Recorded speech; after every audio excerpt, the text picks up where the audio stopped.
now like that.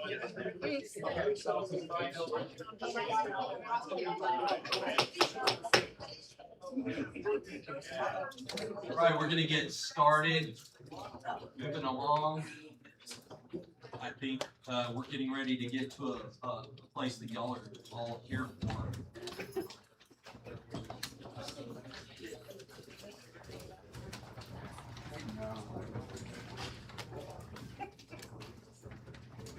Yeah, some people up. Go ahead and grab our seats. We'll get started back. Okay. We're on item I.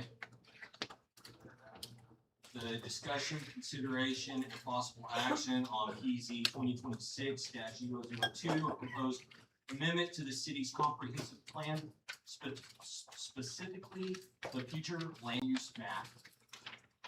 The proposed amendment would remove the potential industrial land use designation from the southwest corridor, more specifically Southwest Cimarron Road to Southwest Cemetery Road, and Southwest Washington Street to Southwest Edmond Road of the city limits, and reassigning the potential industrial land use designation to the northwest corridor, more specifically Northwest Cimarron to Northwest Cemetery and Northwest Moffett to 1.5 miles north of Azalea Street Northwest. So let's go ahead at this point and hear from the city. The current potential industrial land designation sits in an undeveloped area showing trends of residential development, reducing its compatibility with the industrial development and heavy transportation infrastructure. The proposed amendment would relocate the potential industrial land designation to an undeveloped agriculture area that would provide greater long-term growth for multimodal transportation and industrial development. The proposed new location has greater long-term compatibility with industrial development due to its existing rural and low-density character, reducing conflicts with noise, truck traffic, lighting, and operational impacts associated with industrial development. The staff recommends approval.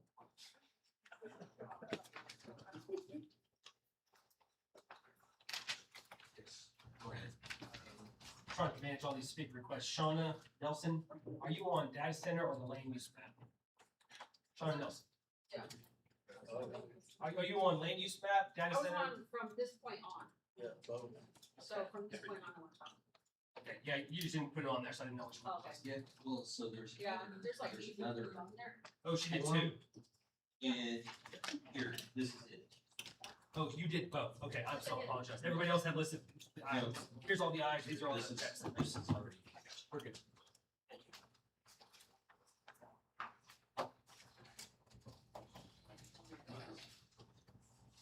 So, there's a question I have for the city.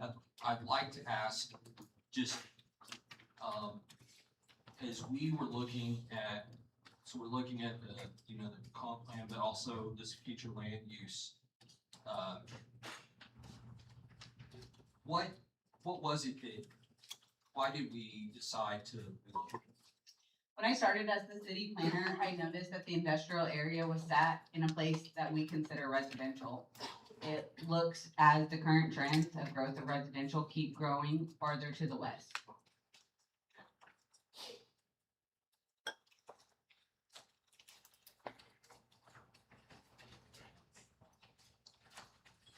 Any questions? Commissioners?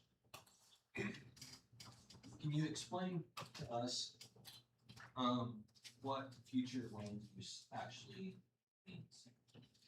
It is a guidance the city uses for land use for the planning commission and city council.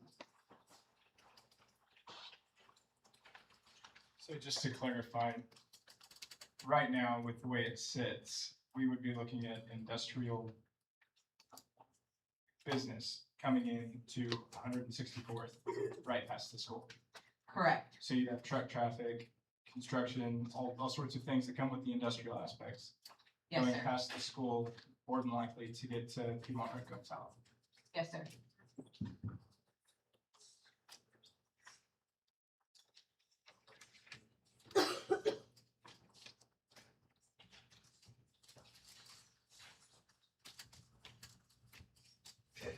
does future land use mean an immediate zoning change? No, it does not. It is a guidance that the city uses for rezone applications.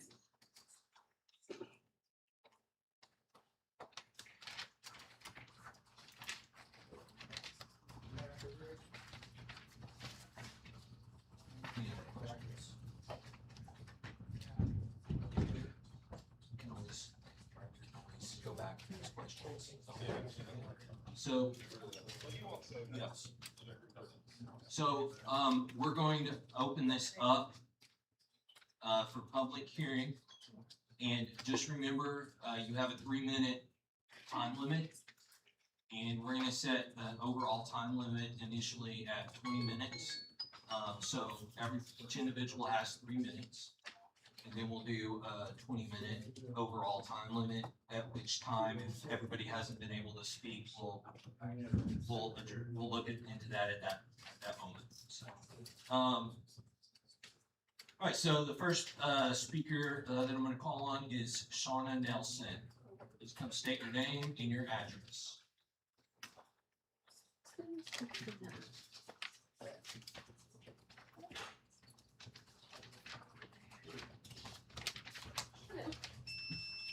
Shauna Nelson, 9323 Piedmont Road North. Okay, so I'm trying to figure out, you're talking about wanting to move the industrial area where in the current comp plan, it specifically states that with the annexation of land towards Northwest Expressway, there can be an increased amount of industrial land stock. Whenever the comp plan was come up with, it was come up with almost a year time frame. It came up talking to the mayor, the city council, this council. We actually went and talked to somebody, brought people in, paid for their feedback. So why all of a sudden do you have to sit there and change it? After all that money was spent, all that time was spent, we had 2 public hearings, we had Facebook comments, over 100 comments, and nobody said that they were interested in moving the industrial area, not a data center. If that was the case less than 2 years ago, why is it such an important thing that we have to change right now? Thank you.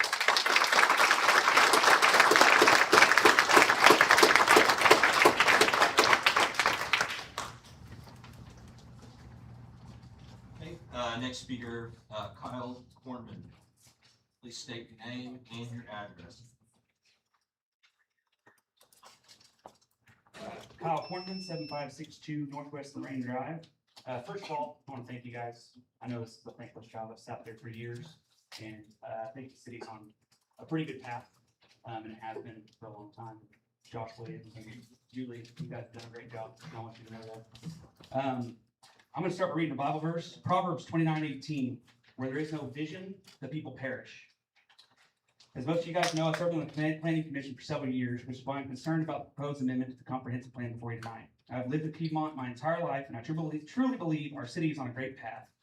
The community looks better now than it has in a very long time, and that is because of the hard work a lot of you guys have done.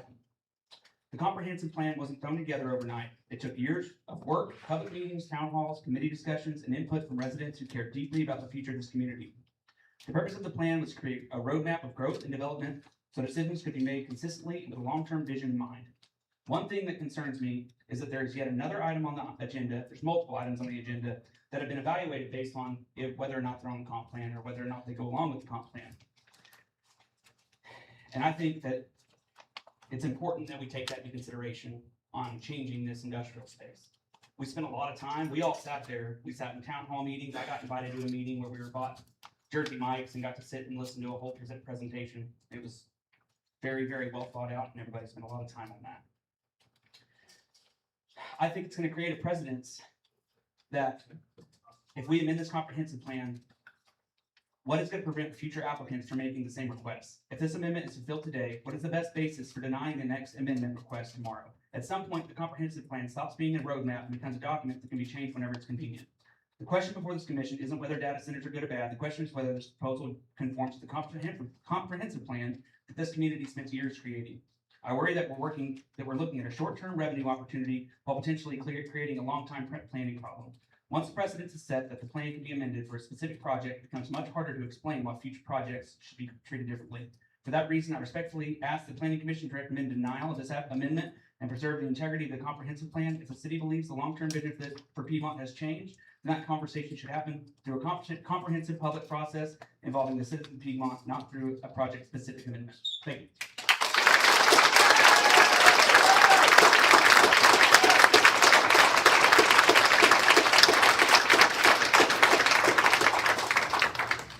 Next up, Darren Scott.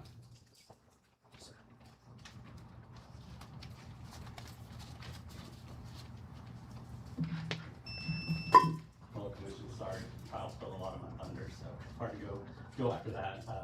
Darren Scott, 8262 Rockcliffe Way, so just west of Piedmont Road on Moffett. About a half mile from the proposed land use change area. So 7.5 square miles of proposed change, 4,800 acres, 1,000 of which you said doesn't have to be rezoned, but it's spoken for the next two agenda items down. So a fourth of this is already currently claimed, and I'm sure there will be after more of it. So absolutely major concern where we're at.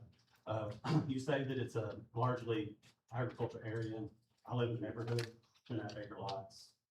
There's 20 of us on our street. There's another one over, there's one across the street. It's growing out there too. It's not just nothing happening out there. Lots going on. So my background as a landscape architect, I've worked developing comprehensive plans for communities across the state, and understand that, you know, what comprehensive planning is and what it entails. It's a community-led process. It's not a staff decides we want to change some land and we go do it. There really should be the community input, and we should have community input sessions if it's even considered. I don't think it makes sense, but if it was to be considered, we should do that. As far as APA, which is the American Planning Association, it recommends 5 to 15% of land use be dedicated to industrial use as a guide. Larger cities fall on the heavier end. Smaller cities are definitely less than that. I think we're 5 or not less than 5. Potentially, this amendment alone is roughly 17% of our current city limits. So that's a massive number for one area, not, and there's other industrial areas across this. So, you know, as Kyle mentioned, it doesn't make sense. I believe this is being driven by the CUD request. This is being done because we think it's a good idea. It's being done because of the PD request. So we shouldn't be driving, PDs shouldn't be driving the land use. The land use should be driving PDs. So that's, I think that's where we're at, and I'm happy to discuss any more questions you have about the comprehensive planning process. But it doesn't make sense, and recommend denial, or at the very least, some more meeting. But we need to have a meeting about this. It should be decided tonight. Thank you.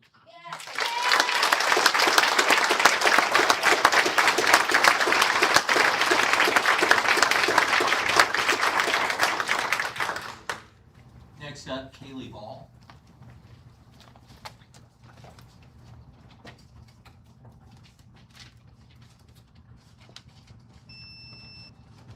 I'm Kaylee Ball. I'm a sixth generation Kingfisher, Oklahoma member of a farm family, and our property stretches from north of the Cimarron River through Kingfisher and Cashin. Some of our properties hold transmission line easements that directly connect to these projects in the future.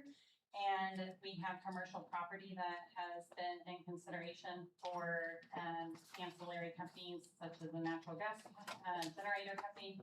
And so I'm here tonight to speak on the item I, which I believe that the comprehensive plan and the process are, both should be in question. Both PUDs concede on their face that the land is designated agricultural on the future land use map. The staff report stated May 28th, 2026 state that each PUD becomes consistent with the comprehensive plan only upon the approval of the future land use map amendment in item I, which you are asked to hear tonight at the same exact hearing. That is the city's own staff conclusion, saying that amending the map for two specific pending private applications is a decision that could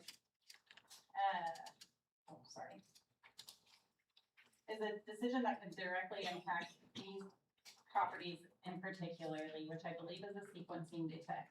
I ask for the city to deny or continue the future land use map amendment, because of the city's own staff report stating that the PUD become consistent with that comprehensive plan only on its approval. Without it, that is the staff conceding that the PUD cannot be recommended. Thank you.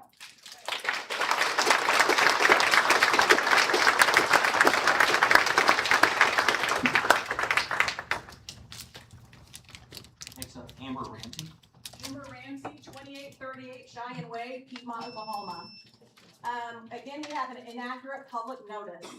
At the May 18th City Council meeting, council members Heisey and Cardwell raised concerns regarding the possible inaccuracy of the corporate boundaries of the city of Piedmont. Following that meeting, another citizen provided us with a map that appears to conflict with the city limits currently being represented by the city. In response, we obtained and reviewed ordinances 133, 191, and 197 from the Oklahoma Tax Commission's website, and compared these ordinances to the maps currently being used by the city of Piedmont. Based on that review, we would like to enter into the official record a formal objection to the legality and sufficiency of the public notice maps provided for both the future land use map and the BLE Landholdings PUD rezoning application. If the de-annexations reflected in ordinances 133, 191, and 197 are accurate and remain legally effective, then the city boundary lines depicted on the public notice maps appear to be inaccurate. If the maps are inaccurate, the public has been asked to participate in a process based on potentially incorrect information regarding the city's jurisdictional boundaries. The burden rests with the city of Piedmont to establish the accuracy of its corporate limits before proceeding with these applications. Oklahoma law requires that public notice satisfy the requirements of due process by providing accurate and non-misleading information to the affected property owners and citizens. Accurate jurisdictional boundaries are fundamental to determining public notice, affected properties, voter representation, and municipal authority. If the maps are wrong, the public notice is faulty and inaccurate and legally defective.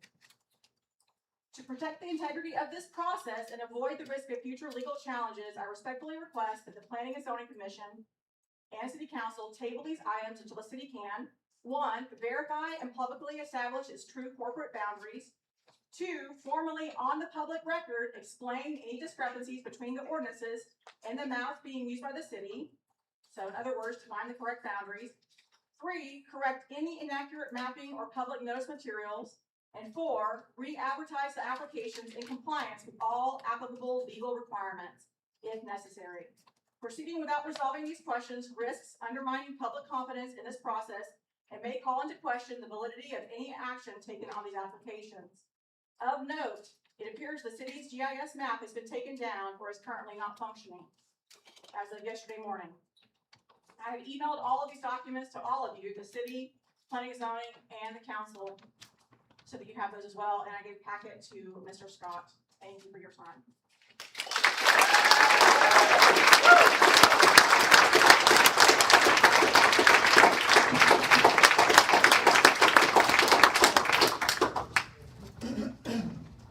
Next up, Rodney Jones. Thank you, Rodney Jones, 9163 Richland Road Northwest. It took me over 4 hours to write what I wanted to present tonight. There's no way I can do it. But what I can do is I can bring this to your attention. Ladies, this is the comprehensive plan 2020 through 2040. And in this, and I should mention one other thing. I need to, shall we say, present this as a very solemn presentation. Because in this, not only does it talk about how much time and how much people and how all of this was put together as a cooperative effort, it says that it's designed to accomplish, to lessen congestion in the streets. Well, so much for running big trucks up and down Richland, up and down Moffett, up and down Frisco. to secure safety from fire, panic, and other dangers, to promote health and the general welfare, including the peace and quality of life of the district, to prevent the overcrowding of land, to promote historical preservation, to facilitate the adequate provision of transportation, water, sewage, schools, parks, and other public requirements. And it says here, with a view to conserving the value of buildings and encouraging the most appropriate use of the land. And it wasn't too far in the past today that I asked someone whose grandma owns a farm in the state, would she say that her farm is undeveloped land? Considering she's got fencing, she's got farm ponds, she goes out and she grows crops. She has equipment that she has to maintain. Since when is agricultural land undeveloped and up for grabs?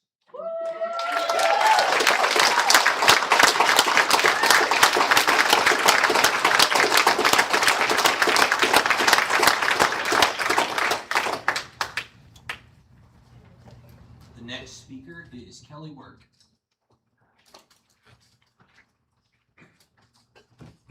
Thank you, Mr. Chairman and Commissioners. My name is Kelly Work. I'm an attorney, and my office address is 105 North Hudson, Suite 304, Oklahoma City. And I am here tonight representing Piedmont Informed, which is the community coalition that has been organized in response to this process and to the proposed PUD data centers that are on your agenda tonight. We are opposed to this application to amend the future land use map, and we ask that you deny it. I think a good reason why you have as large a turnout as you do tonight on this matter is that the process feels to the community as though it has been rushed, and that there has been a lack of adequate community involvement in the consideration of these significant issues that are before the commission tonight. There's been a lack of adequate information from the applicants about what is proposed with these data centers. There's been a lack of adequate study and review of their potential impact on the municipality if they were to be approved.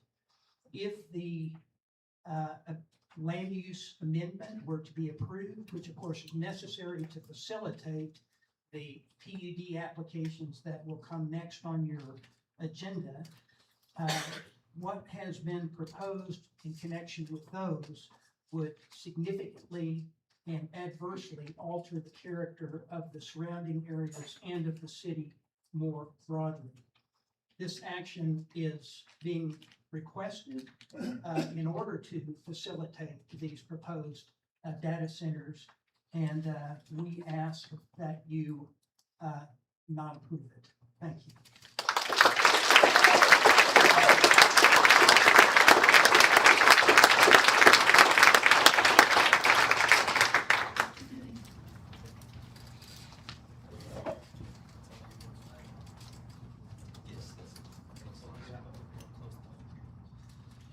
So this time we'll go ahead and close public hearing. Oh, you do? Okay. Is there anyone else that would like to speak? This is just on the land use side. On the land use. Come up to the microphone, state your name, as well as your address. My name is Angela Weishman Robertson. I live at 9152 Sarah Road Northeast, Piedmont. I come on a historical site where I live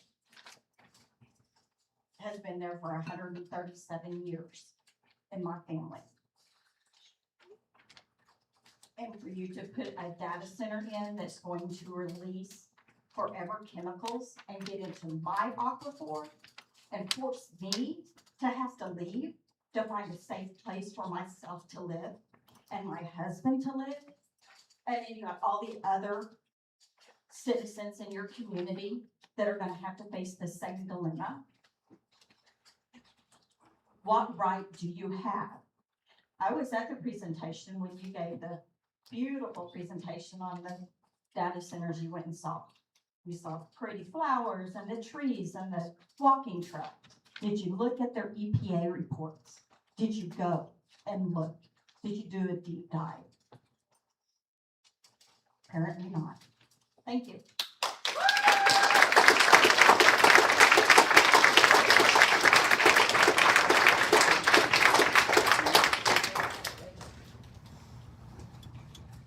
Chelsea Bingham, 919 Fillmore Avenue Northwest here in Piedmont.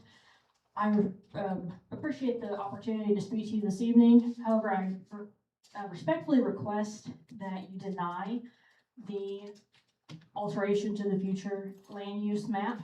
These are to facilitate the 2 data centers that this community is staunchly against. We are a largely agricultural community. That is who we are. That has been our identity for quite a long time. Personally, I've only lived in Piedmont for 2 years. I come from the eastern side of the state. I moved over here with my job. So when I was looking at places to live, I had options. I could go to Yukon or El Reno, Mustang, Kingfisher, any of those places. I chose Piedmont because it is an agricultural-based community that still values those same principles that I was raised on. Changing the face of this town would destroy its fabric as we know it today. You want to run trucks, and even more traffic past the high school out to these potential industrial sites. I live right by the high school. I live in Golden Hills, right across the street. Traffic every day is absolutely horrible as it is.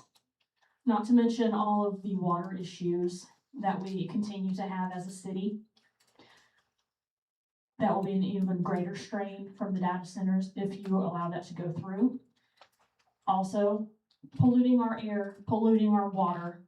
These chemicals that data centers release never go away. They will forever be affecting our land, our agriculture, our livestock, our very way of life, the very air that we breathe.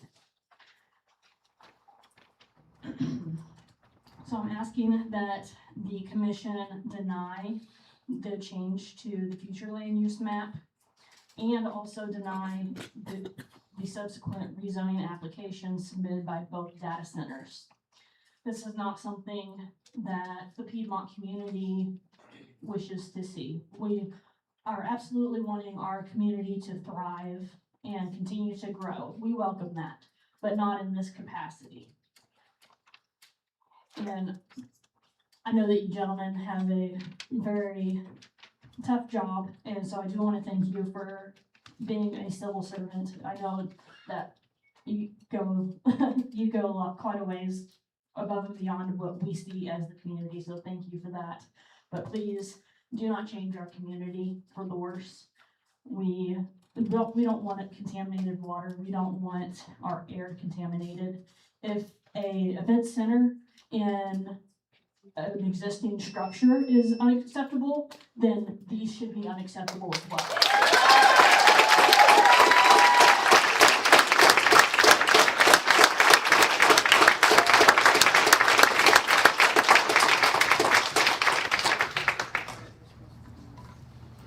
Peter Hayes, 203 Bridle Path Northwest, Piedmont. So if you guys decide to change this land, you might as well throw out your future land. That's anything you did for the comp plan. Now, what's the point? Because you designed it that way, so this is where it is. The only reason it needs to be moved is because those 2 big corporations want it moved, so they can be next to that substation. If it means a lot to them to be out here, they can pay the money to move the substation down there, which will probably never happen. So just deny it. That's what you should do. Let me see a show of hands. Who doesn't want a data center in their town? Okay, there's your public vote. How many of y'all live here?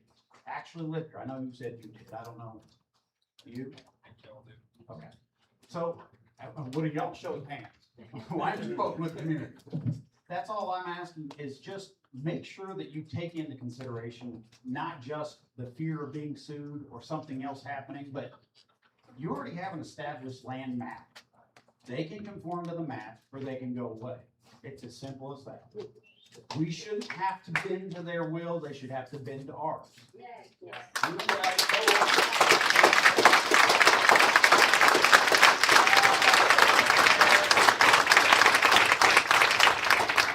So just to, we get to be special, so we can actually respond back, so it's great, right? So just so the community knows, like, we've gotten every email that's been sent to us. We've gotten every comment on Facebook, every person that's stopped by my house. That was kind of weird. We hear you, we get it. I know for myself, I can now finally say, I come into this meeting completely neutral.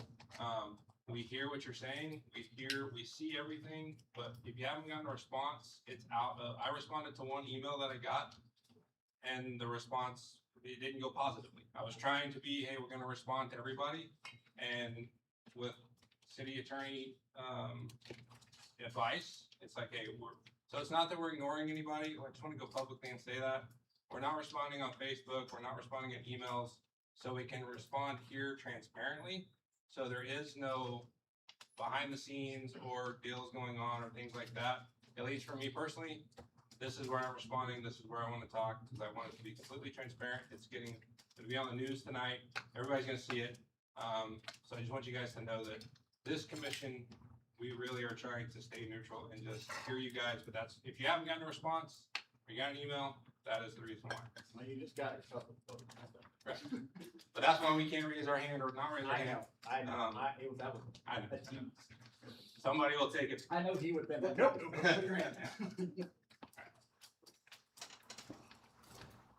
What was 9323 so I opened the beginning. Hold on just one second. I'm having a hard time hearing you.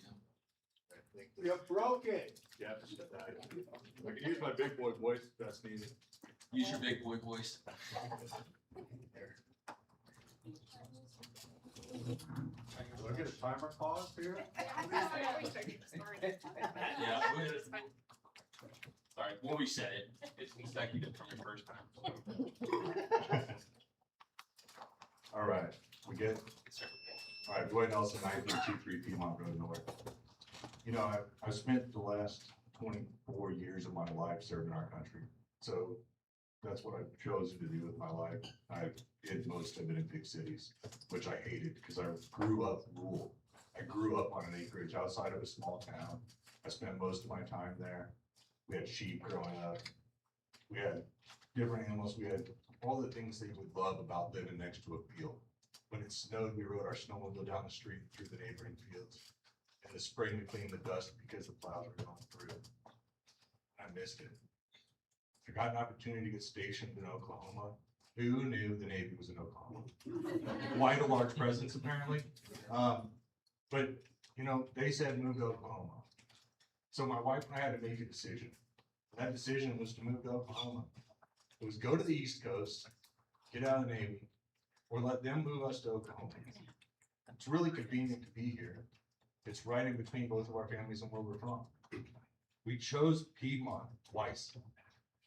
We put a pin on the map at Tinker Air Force Base, drew an hour-long drive. I spent the last 4 years commuting an hour in the promise that I would get to live in a rural atmosphere with grass, trees, no people out my backyard. And that's what I wanted. That's what we bought. That's the dream we came to. Due diligence being done, the land use didn't show a data center in my backyard. I have enough health problems. I have bilateral tinnitus already. I have plenty of other issues. I don't need more. I don't need a data center being my view for me to unwind. I want you guys to really think about what you've already done tonight. You've already shut down somebody's hopes and dreams for an event center. We came from a horse property in a city. I think they're pretty cool. There's some details to be worked out. But if you're gonna change the future land use map, the same diligence that was put in the same instruction, black and white, that was used to develop the one we have, needs to be used again, not on a whim. I think there's a lot of evidence that the only reason this is happening is for the floods. That's a backwards process. If we want to update the land use map because we put a school in and we shouldn't have industrial there, probably some industrial is good. Let's find a place for it that the community can rally around. None of them are gonna be 100%. We can understand that too. But this is just a stupid idea. It's a huge development with very little promise. I appreciate it.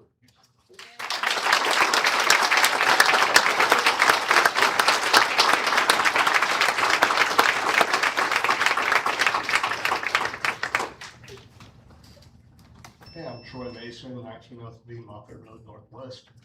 And what Roy said there, I can say the same thing. I'm a Navy veteran. I served the country in the early 80s, exposed to a lot of things like PFAS, forever chemicals. It's caused a lot of harm to my body. I'm suffering right now from it. Exposed to jet fuel, jet fumes, high intensity sound. I spent many hundreds of hours on flight deck and aircraft carriers, flight operations, loading bombs. And air crew, I flew on a lot of exposure, radiation from the radar on the plane I flew in, as well as I'm exposed to asbestos. I live inside the corridor, a 7.5 mile area. Our home is located inside that. We've been there for 32 years. And we made 6 kids here.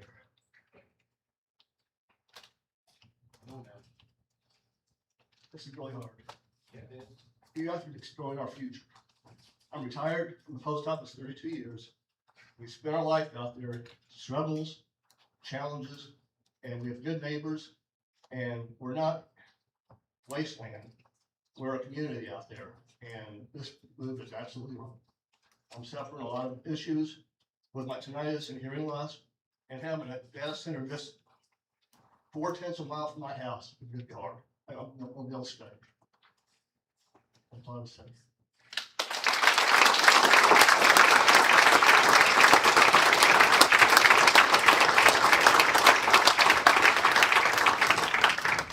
Any other citizens that would like to be heard on this particular item for future land use? All right, I'm gonna go ahead, if there is no one else wanting to speak, I'm gonna go ahead and close public hearing. I did have some questions that I wanted to revisit, and ask. When it comes to future land use, how often do, even though there's comprehensive plans established, set in cities, how often is it the case where, future land use amendments go through and change within the city? So future land use amendments are done when cities see a different precedence going. So the residential growth in that area is why we're proposing the change. And that happens in multiple municipalities when they see a different growth trend happening. What about, It's a substation. Residential growth, what is your experience? just, we're gonna ask questions here and try to understand and get more information out. When it comes to future land use, I was involved in the comprehensive discussions. I've been serving on the planning commission for over 6 years. We've done a lot of work to improve our code and ordinance. I don't like operating in an area of gray. I like operating in an area of black and white. This is like how things need to happen and everything. I guess my one thing that I have a question on, industrial, future land use. How did we ever, decide as a city that this potential area of where industrial is right now would be okay? I'm asking these, I'm not asking for an answer, I'm asking this question out loud, so everybody can hear it. How did, if the city was involved, everybody was involved in the comprehensive plan, how did we identify the industrial zone where it's at right now to be the ideal place for an industrial zone when our intermediate's right there next to it? The intermediate existed when we came up with this comprehensive plan. So I asked that out loud because I want you to be exposed to some of the thoughts that are going on in my head. So we look at a situation where, you know, cities often will take on future land use amendments based off of different applications that go before them. So it's not uncommon for that to happen. If we're not gonna if we're gonna take the approach as a city to say, this is what our comprehensive plan is, we never want to change it, then that's a mistake as well. That's just my opinion, but I just want to be conscientious that as we're looking at this and we're trying to make a decision tonight, that we understand, right now, we have industrial zone next to an intermediate school. Do we understand what all could be put into an industrial zone, period? So those are questions. So, and there are questions that are gonna come up as we hear from the applicants as well. So I would, no, I know, but what I wanna ask is, can we move this particular item to the end so we can hear from the applicants first?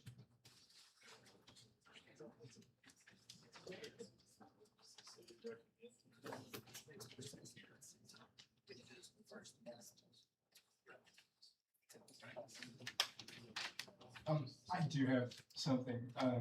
I do think on, from a planning perspective, that the industrial location does need to move.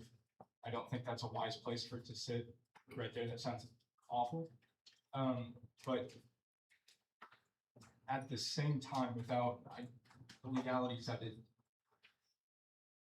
could this be something that went through the same peer-reviewed process as it was before? So your questions about, I think where you're going is, does it make sense for data centers to be placed in this industrial location? I think that's where you're going. Is that fair? No, I'm not even, data centers aside, Okay. data center, no data center. We have industrial zoning here now, and from a planning perspective, it seems to be in a poor location.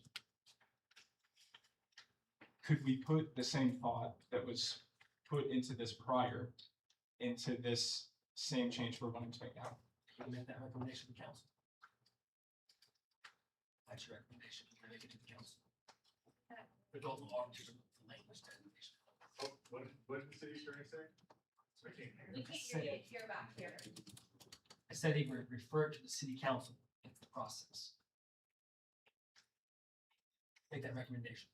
Yeah, you can make a recommendation, or you can make a motion,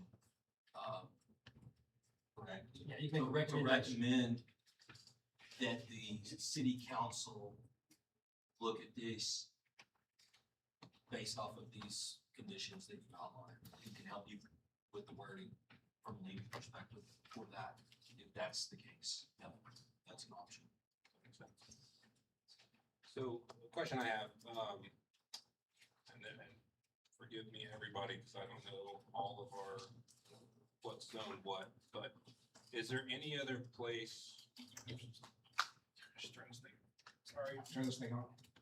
Is there any other place in the current 2040 comp plan that is already zoned industrial that would fit the usage of the size that's needed for these PUDs? No, there isn't. There's a couple of industrial areas that were already zoned industrial, prior to the 2040 comprehensive plan. And that sits in the southeast quarter of city limits. And one sits right in the middle of town. An industrial lot as well.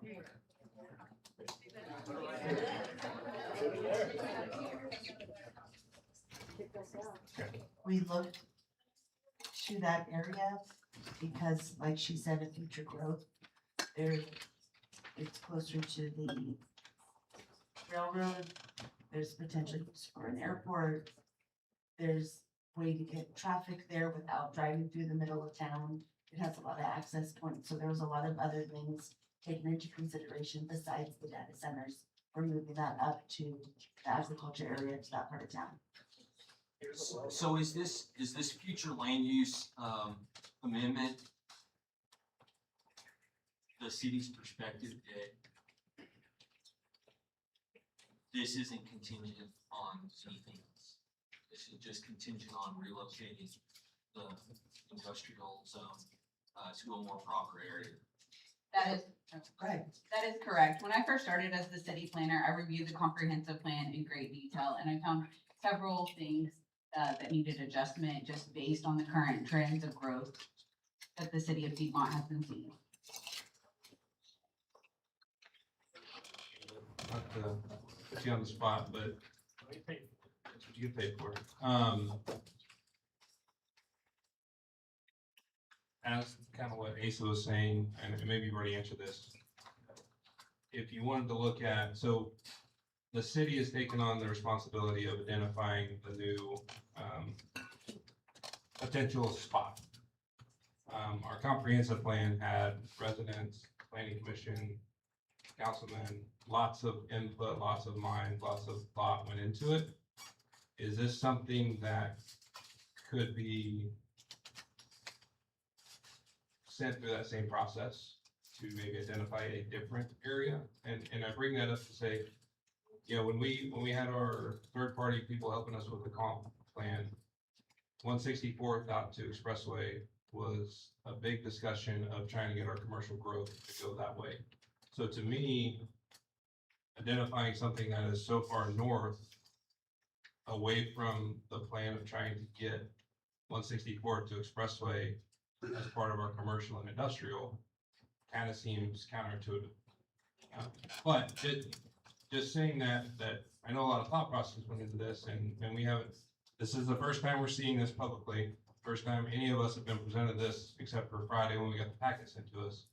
So I'm just thinking out loud of, that's a lot of onus to put on the city staff to find that when we had a lot of time and effort put into 164 to Expressway is supposed to be an industrial thought process. Is that even possible to? Your question is, may this be referred to a larger group? May you have more time to study? All those things, yes, you can do those things, right? The planning commission has the, or you make those recommendations to the council, and council can make determinations on what it takes. Yeah, thank you.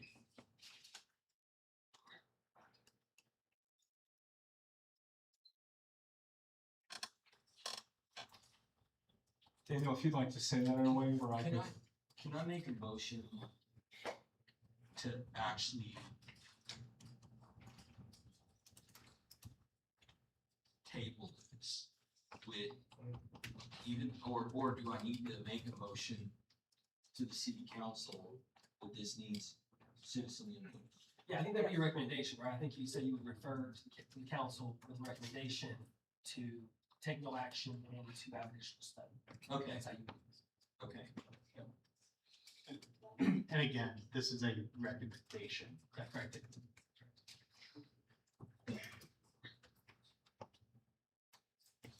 So I think where Asa was wanting to go, that's what he was gonna say next was, so I think what you're looking for is that you make a motion to refer to the city council with a recommendation to take no action and to have additional study.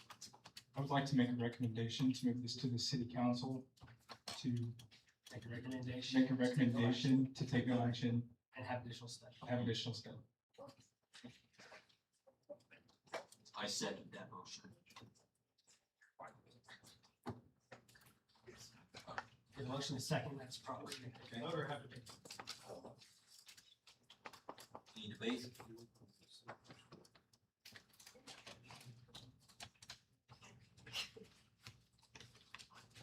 All right, Asa?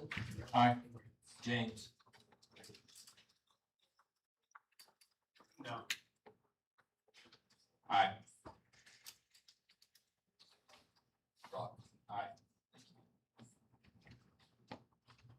say aye as well. All right, moving on to item J. This is discussion, consideration, and possible action on PZ number 2026-007, a rezone application submitted by Aaron Billion of Cimarron Project Company LLC and Cimarron Devco LLC for a planned unit development master design statement for industrial development for a data center. This application request is to rezone the property from the current zoning of A1 agricultural district to a new planned unit development with the base zoning being industrial technology district. The legal description of the property is as follows. City. This is a 633.55 acre parcel currently zoned agriculture. The proposed planned unit development will have a base zoning of the industrial technology district. It will be a data center campus that will consist of approximately 6 data center buildings in a phased development over a 4 to 7 year span. The future land use map amendment did not get approved, so it is not consistent with the comprehensive plan at this time because that property is zoned agriculture. The proposed PUD will require infrastructure coordination with city engineers to ensure adequate water and wastewater capacity. Any system upgrades required will be addressed at preliminary plat. This PUD requires a development agreement between the city and the end user prior to or in conjunction with the preliminary plat submittal.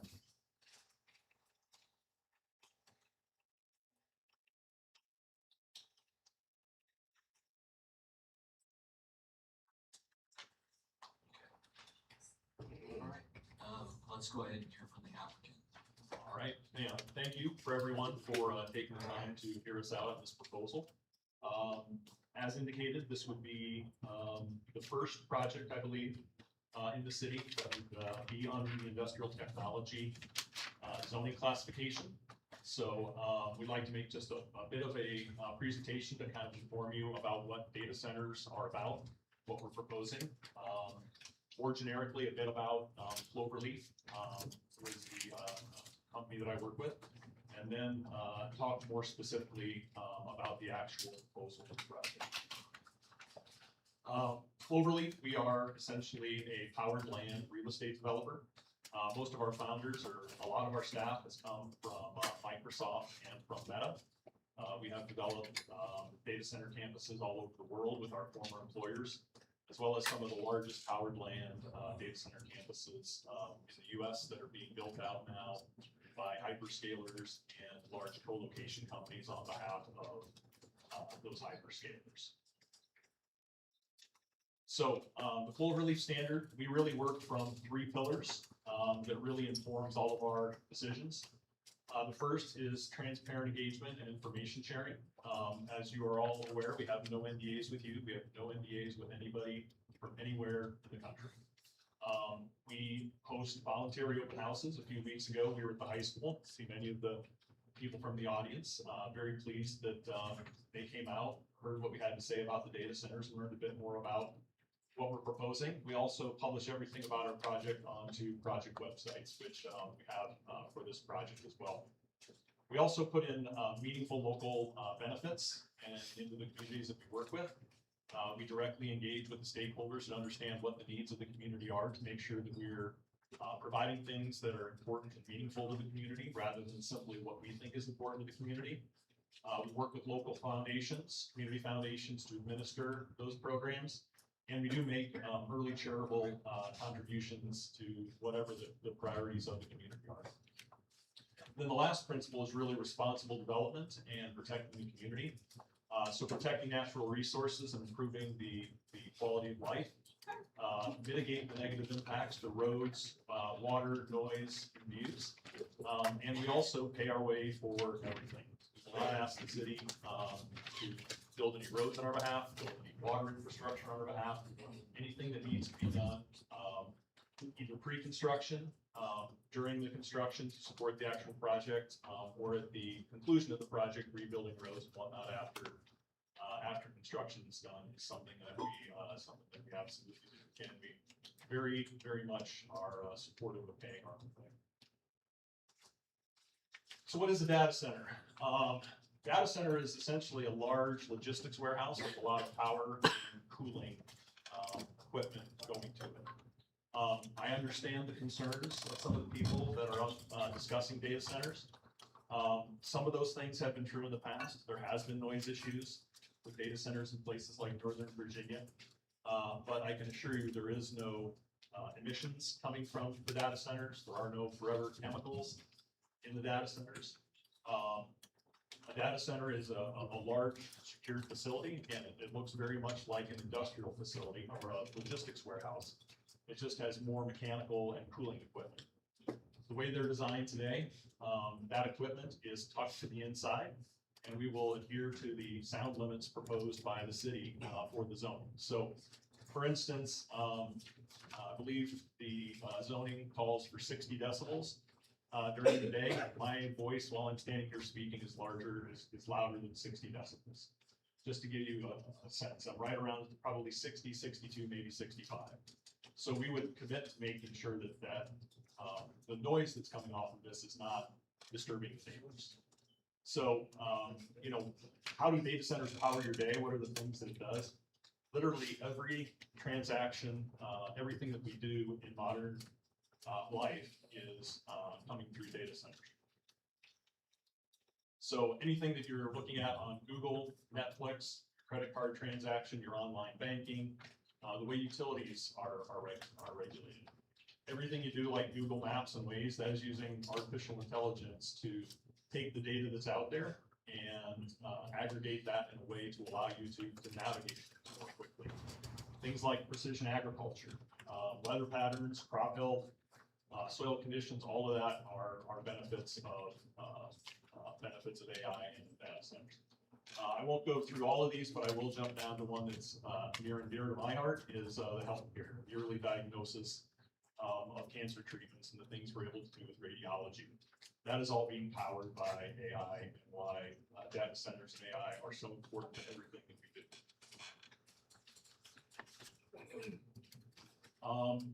Common questions that we get, you know, what are data centers and why do we need them? We just hit some of those. One of the things that we talk about a lot is, you know, the tens of millions of dollars of economic benefits that do come to communities coming from the data centers.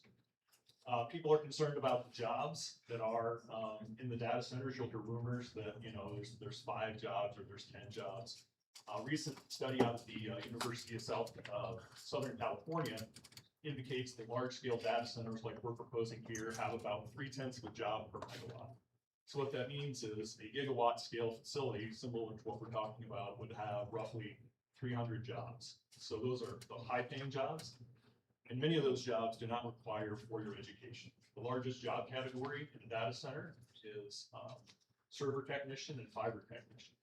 Those are jobs that require 6 to 8 months of training, either at a community college or some of the job programs sponsored by the large data center companies. And those jobs then start at $70,000 or $80,000 a year, plus benefits, plus bonuses. So you can have kids coming out of high school, want to stay local, don't want that 4-year route, don't want the straight trades route, who have the opportunity to be making 6 figures very quickly out of high school.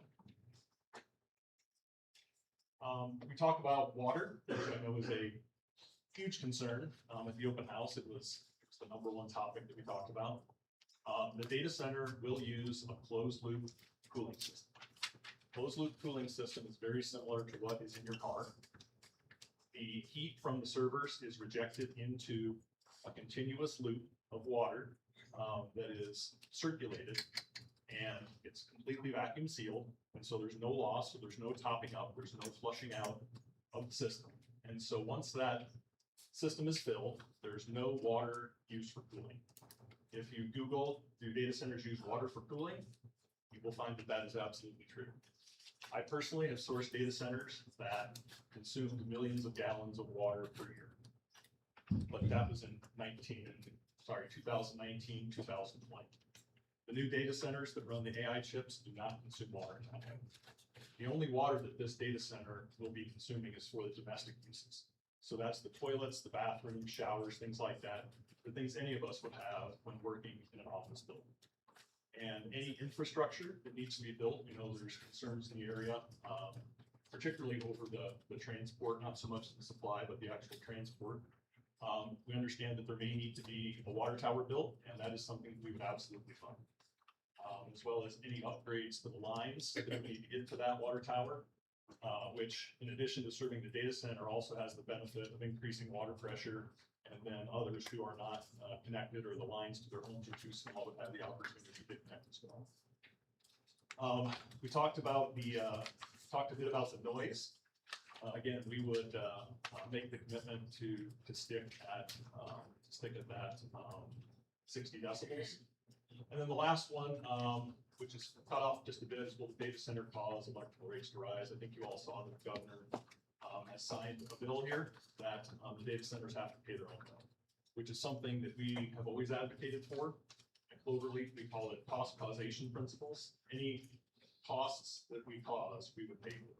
And so now that's part of Oklahoma state law, and so there's really no concerns about that for a data center. Travis, I get water.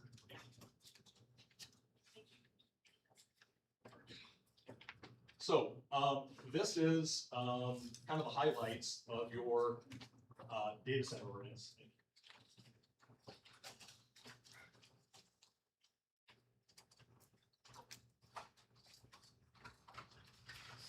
Simply put into kind of some bullet points. And so what you'll see is everything in green, everything in black. As part of our PUD, we are saying, yes, this works. We think it makes sense. There's a few of these that I'll hit quickly, and then we can talk through some of the details. The first one, we are proposing a 60 decibel limit instead of that 50 decibel at night. The 50 at night isn't really achievable. I shouldn't say it isn't achievable. Data centers, once they turn on and they start running, they never turn off. Okay, so that it is a consistent sound, but we would be under that level, but it doesn't vary sort of day to night like a lot of businesses do. So we would request to keep that at 60 decibels. And then a lot of you'll see on the right side, in terms of the size, the setbacks, and the buffering, we're actually just proposing that the data center would not be seen from any adjacent roads.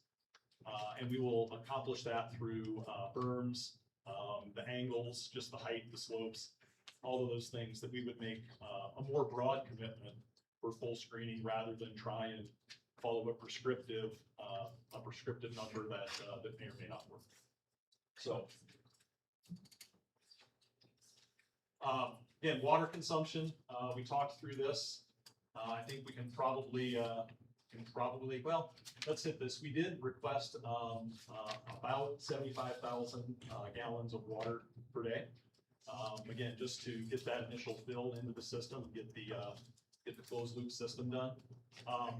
That is, for those of us from more agriculture areas, that's 0.23 acre feet of water. That's not a whole heck of a lot of water. That's 3 inches of water, right, over the course of an acre per day, which is not a lot. And again, about as many as 225 or 229 sort of Oklahoma homes. So trying to keep that number down. In the past, it was true that data centers were allowed in Northern Virginia. In the past, it was true that thousands or millions of gallons of waters could be consumed. That's simply not the case today. Noise due diligence, just to give a sense for what is out there, and that it isn't going to be a massive increase. You can see we've done a noise study here, and I think the big numbers to point at are kind of the left center there. We took 4 readings at the edge of the property, and at one of those readings, the average sound decibels is already at 59.9. So the maximum we would be allowed to even raise that level is 1/10 of a decibel. And so, again, keeping that as a maximum is a good way to ensure that we're not putting undue burden onto the neighbors in significant ways. Traffic, we are doing a full, traffic study. It's underway. What we would do is propose, what those upgrades are, get the routing from the highways and things so that we're minimizing impact into the community. You can control routes, you can control hours, all of those things to mitigate what those, construction activity, traffic impacts are. Could be things like new turn lanes or intersection improvements or paving roads that are not currently paved to support construction. And then during construction, obviously reducing speed limits, flaggers, road maintenance agreements, and again, designated haul routes, trying to be really good neighbors as the facility is constructed. So this is a conceptual plan of the project. On the north is the Mathewson substation, which I believe is actually a really important consideration in this project. I know previously, the previous discussion talked about potential locations for data centers. Our view is that this is the ideal location because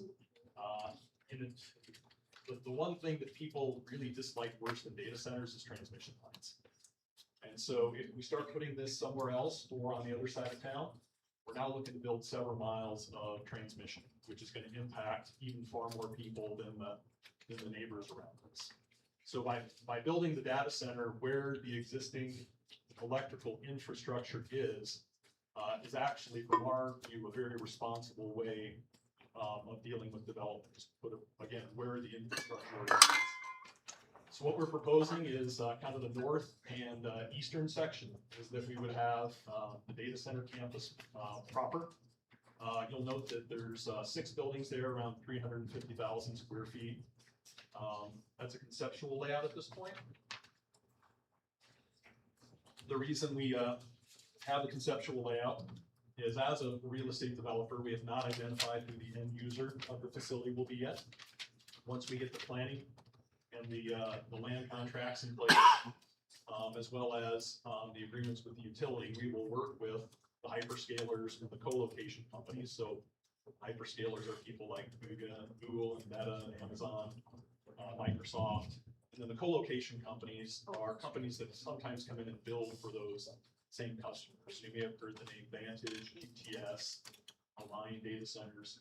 So as we identify who the final end user is, they would be brought in and site plan adapted to meet their standards, because everybody builds things just a bit differently.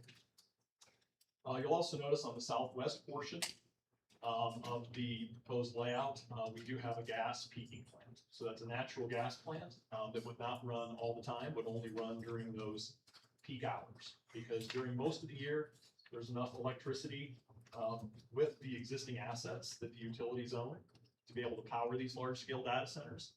It's only during the winter peaks and the summer peaks, so that, call it July 15th at 4 o'clock to 8 o'clock, when people are still at the office, and the office is fully air conditioned, and people are coming home from school and coming home from jobs, and the home air conditioning kicks on, right?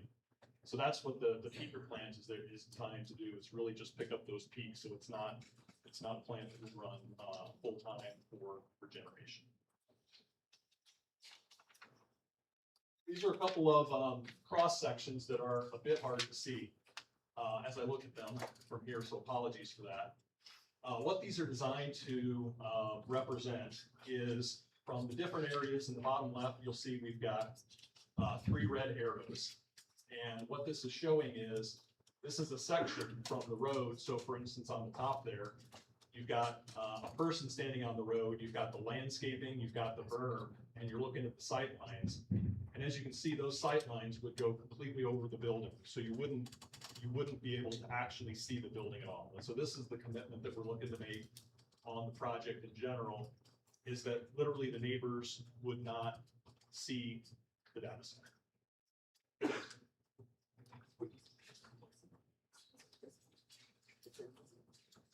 Is that it for it? That's the last one. Yeah, that's the last one. Great job. So with that, I'm happy to answer any questions that y'all have.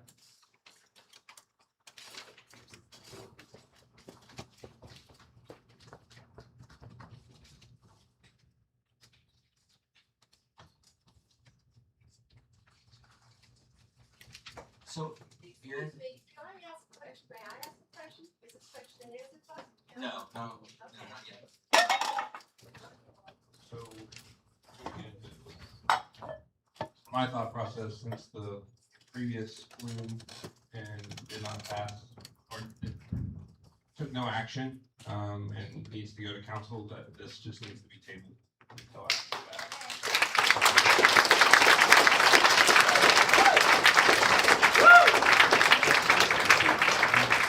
I'm making sure that the city attorney is okay with that. Well, you can make that motion. You also have the citizens, well, or some of that too, if you want to have a public hearing next. Okay, yeah, that's what I was. Okay, so yeah, let's do. So what we'll do is we'll go ahead and, appreciate the presentation. Absolutely. I have questions that I wrote down. And so one question that I have, right now is how many data centers have you built around the United States that are currently In my career at Cloverleaf? 0. We have 3 sites that have been moved on to end users. And I believe 2 of those 3 are under construction. I think the 3rd one starts construction in the next 60 days or so. We're about a 2-year-old company. What size is this particular area compared to the other data centers? The other data centers, so we've requested 1.5 gigawatts. 2 sites that we sold in Georgia were 1.5 gigawatts, so basically the same size. And there's a site in Fort Washington, Wisconsin, where the utility has committed 3.5 gigawatts, so 2.5 times the size.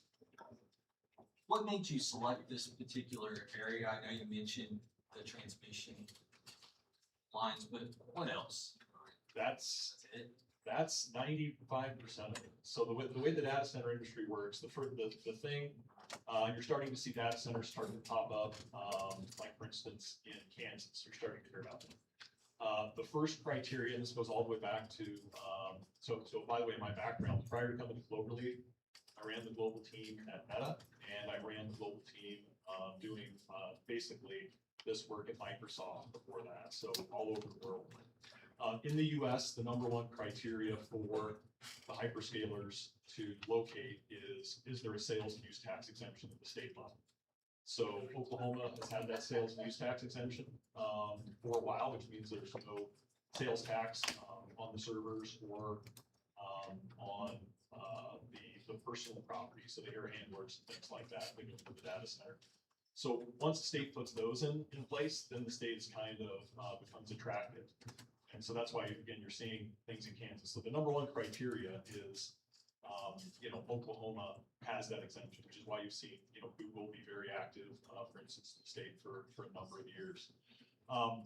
Beyond that, it really is, when you look at the electrical grid in general, the Mathewson substation is a very, very attractive place for data center because of the resiliency in the grid that's there. And so this site is ideal because we really don't like to build transmission because transmission impacts a lot more people and it's a very, very unpopular thing to build. What is, you mentioned the sales tax exemption. Yes. On a center such as this size, what does that equate to annually that you would be exempted from? It wouldn't be an annual exemption. It's really the one-time exemption on the construction side. Yes, I'm not, Commissioner, I'm sure that's not kind of land use. So, let's go ahead and open up, public hearing. Thank you very much. Absolutely.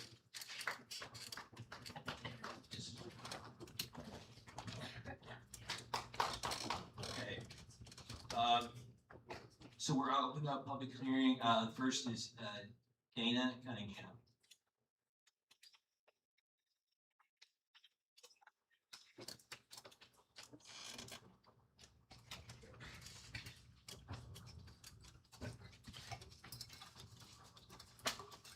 Good evening, can everybody hear me okay? Dana Cunningham, I live at 1811 Moffett Road Northwest.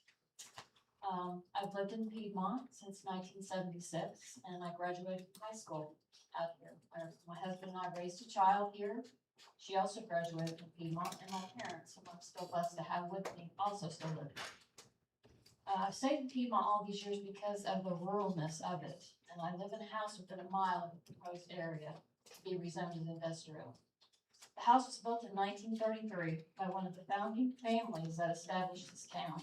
It was a 360-acre farm at that time, and the old milk barn and the chicken coop are still standing, believe it or not. What I cherish most about our property is the dark night sky, the beautiful open landscapes, the abundance of wildlife, and the comfort of the quietness and stillness it provides. These attributes provided by nature are medicine for the soul. Regarding the issue of the data centers, I think it's safe to say there are too many unanswered questions about the ramifications to all these natural gifts given by our Creator. And maybe one of the biggest concerns is the precious resource of water and how these data centers will affect its availability regardless of the source, regardless if it's closed loop, you know, it can evaporate, it can break, and not to mention, what will this do to our utility rates? And next, we will be subjected to eminent domain for the transmission lines. No, thank you. And does anyone here think that for a minute that Meta, Google, Microsoft, or Amazon really care about our citizens? Certainly they do not. They don't care about the impact on us. The only thing these tech billionaires are concerned with is ramrodding these projects through so quickly and quietly that communities don't have time to organize and respond before it's too late. In closing, I believe it's an accurate statement to say the mass majority of our citizens do not want these data centers in Piedmont. Our Bill of Rights here in Oklahoma specifically states that all political power is inherent in the people. Therefore, I employ this commission, the council, to let the will of the people prevail here in this community and not the will of these tech billionaires who are trying to steamroll their way across the country with no regard for the people they will forever impact.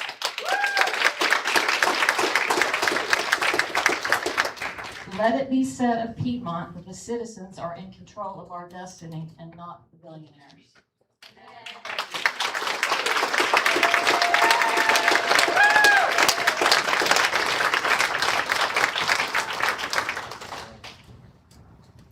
Right.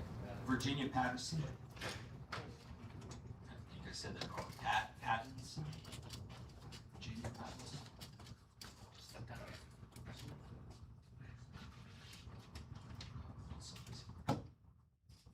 Troy Mason. Okay.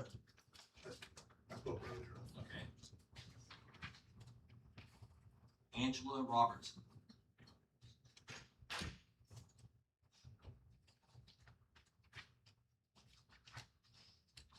Orlando Lynn Bush.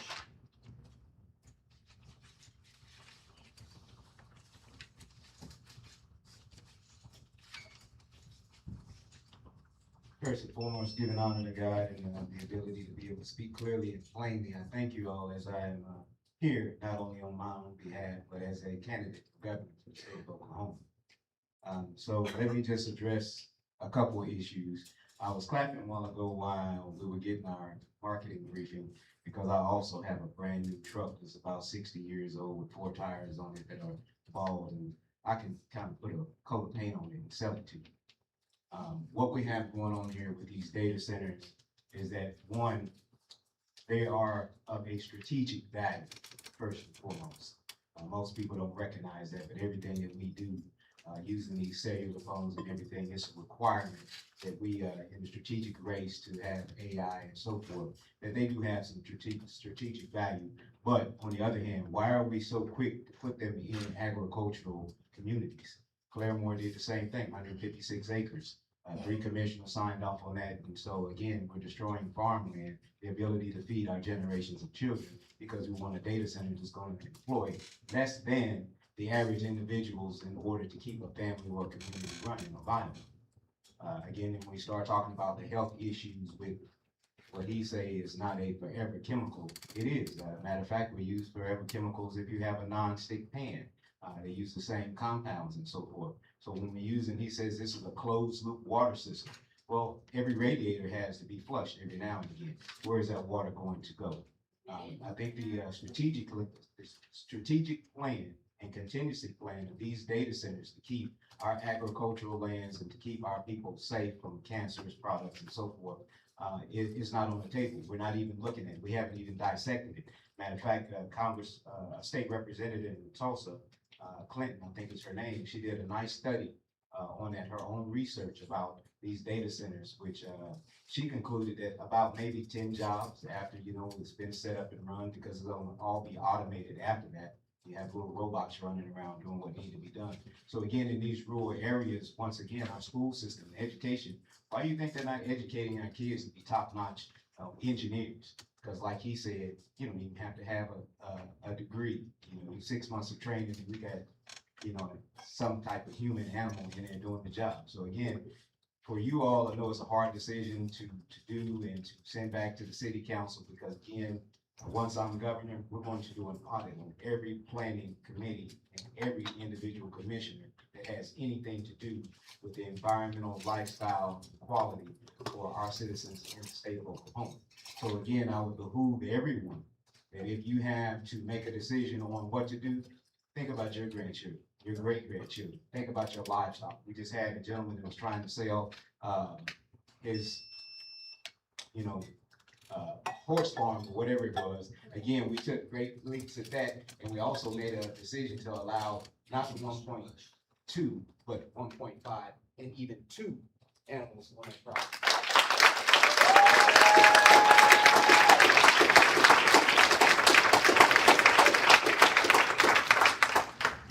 Darren, Scott.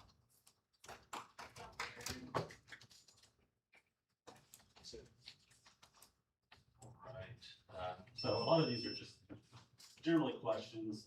I know, the guy mentioned a few things, but I thought it was pretty interesting that on the map, and I went to the open house, up there at the school, that, the power generation or power plant is what it is, wasn't even labeled on the map. I still, so I understand there's some language in the PUD about it, but it seems like a pretty significant thing on site to not even have it on here. I asked some questions about it, what it would be, how much. 300 megawatts is what I was told at the open house. A little bit of research, 300 megawatts is roughly 300,000 homes. So when you look at Oakland City, there's about 300,000 homes. So to say it's just a little extra boost, that's a significant power plant that lives just not on that road. The other thing is noise. We bought a house there on Moffett. There was a pressure station right there next to the event at Moffett, Piedmont Road. You've seen it. It was shut down when the pipeline exploded. Talking about life safety. That's pretty scary for all of us out there on daylight. So sound, we have a fence in our backyard that's 8 foot tall to try to protect that sound when it was running continuously 24 hours a day. Maybe at that code, it was probably 60 decibels, 70 decibels. So to say 60, not a big deal. Somebody talking is continuous. It bounces off things. It's a big deal. Just the sense of scale of these, they look like little pretty small boxes on the plan. Each of those buildings is 2 supercenter size. So that's a lot. That's 12 or 13 supercenters on just this, not counting development. So large buildings, not to count substations, all those things. One of the questions, or one of the things I looked up was, if this was fully built out and operational, where would it sit in the ranking, the power rankings of data centers across the world? And I only found one in the US that was bigger in current operations. Sure, there's some being proposed for them to come in and say, yeah, it's gonna be fine, we do this, we know what we're doing. There's one, and it uses less megawatts than this one. And correct me if I'm wrong, if they wanna state something different, but in operation in the US, this would be the biggest if it's fully operational as it stands right now. So with that, there's tons of other things, I don't know at that time, but permitted uses by right. So special use permit was in the IT ordinance, but basically they said it can do it by right. Also, power generation is not limited to the things that they list here. A lot of other power options out there too that they kind of keep open. So nuclear power, what are we looking at? That's a possibility. So thank you guys.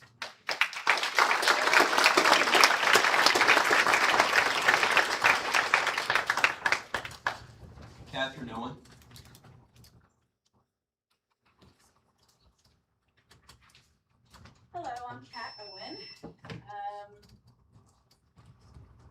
City of Piedmont Planning, and Zoning Commissioners. I live at 9281 Richland Road Northwest. I'm an Okarchi address, Piedmont city limits. We bought our home in 2012. I say home because where I live isn't just a house and some dirt. It's where we raised our 2 kids and where we plan to host holidays in our next stage of parenthood when our kids get married and have kids of their own. It's a home. My main concern is over the City of Piedmont publishing a map that shows my property in the proposed potential industrial land use map, and the fact that nobody wants to answer my questions and help me figure out why this is happening and how to stop it. My property is industrially zoned, and I won't be able to rebuild my home in the case of a natural disaster or fire because of the zone. I honestly am not quite sure why this is even being brought to you at this point. It is grossly premature to recommend approval of the rezoning and annexation at this time. I want to make it very clear that there's too much on the line for this rushed decision. The lives of human beings, if we run out of water or our water table gets contaminated, is what is at stake. Not to mention that this proposed center does not fit within the agricultural zone properties around it, and in fact does not fit with the comprehensive land use plan. From what I understand, Ward 5, we do not have representation on this board. So please hear me. A land and homeowner that is sandwiched between these 2 proposed hyperscale centers, plead with you to not act swiftly. We do not want to approve. We do not want to approve and ask questions later. We want to ask questions and get real answers first. Please do not recommend just rezoning and annexation. Thank you.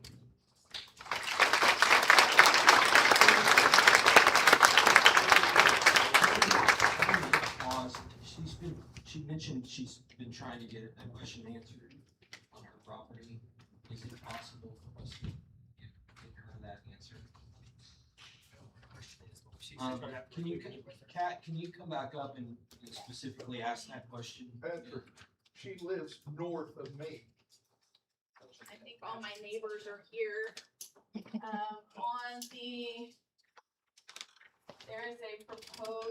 There's a map that was published on the website. It says proposed potential industrial land use designation, and my property is shaded in that. Why is my property shaded in that? I am zoned agriculture. I have horses, I have chickens, I have a donkey. I do not want my property zoned industrial, and I don't understand, and I can't seem to get any answers as to why my property is shaded in there, and nobody wants to tell me. Everybody wants to send me to somebody else. All right, let's just know that down real quick, man. I don't know the background. Okay. Your land is not being rezoned. The future land use map has nothing to do with your zoning designation today. So when you talked about your home being blown down, if you wouldn't be able to build your house, but that's just not correct. You're not being rezoned. It's the future land use map designation. So I think you're just misunderstanding present use versus the potential future use of the map. So why can't I get those answers from the city? Why does somebody send me to somebody else every time? I just gave it to you. I don't know why I've heard, it's not the first time I heard the question. I just heard the question, I answered it, and then any other additional follow-up, so we can get the staff afterwards and get more details for you. That's literally first time somebody wants to answer any question. All right, next up is Daniel Stetton.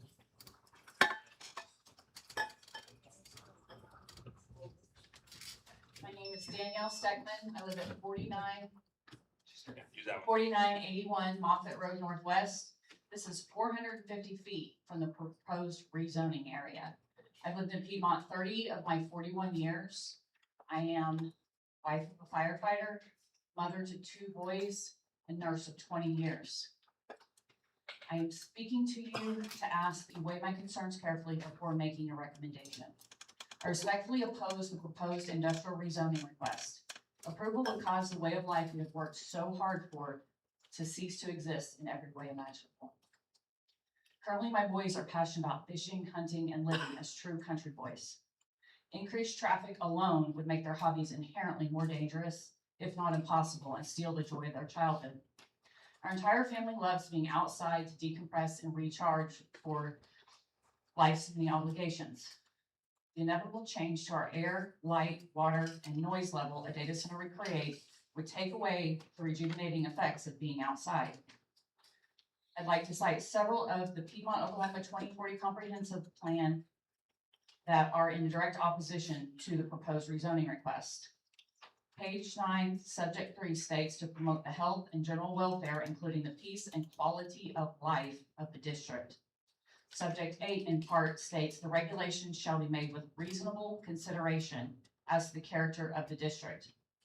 Statements on pages 13, 15, and 17 further reference citizens repeatedly stress the importance to keep the character of the city is their main goal, and there were multiple objections to some new types of development as a desire to keep Piedmont, quote, small, country, and rural in nature. Lastly, and possibly most important, page 39, section 5 starts by saying, the city of Piedmont does not have a substantial water source to serve its citizens.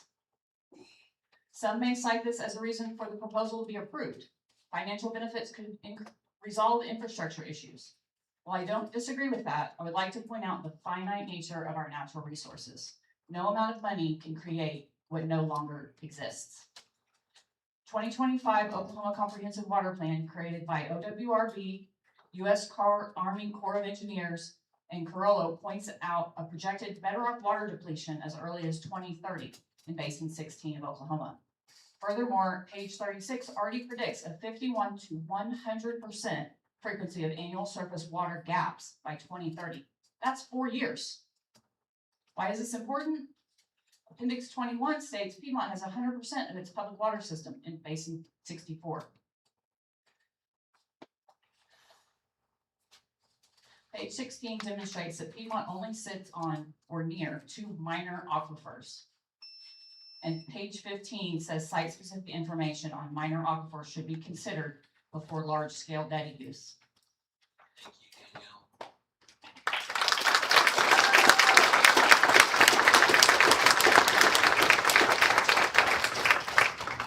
Danielle. Lauren Brugan. I think I said that last.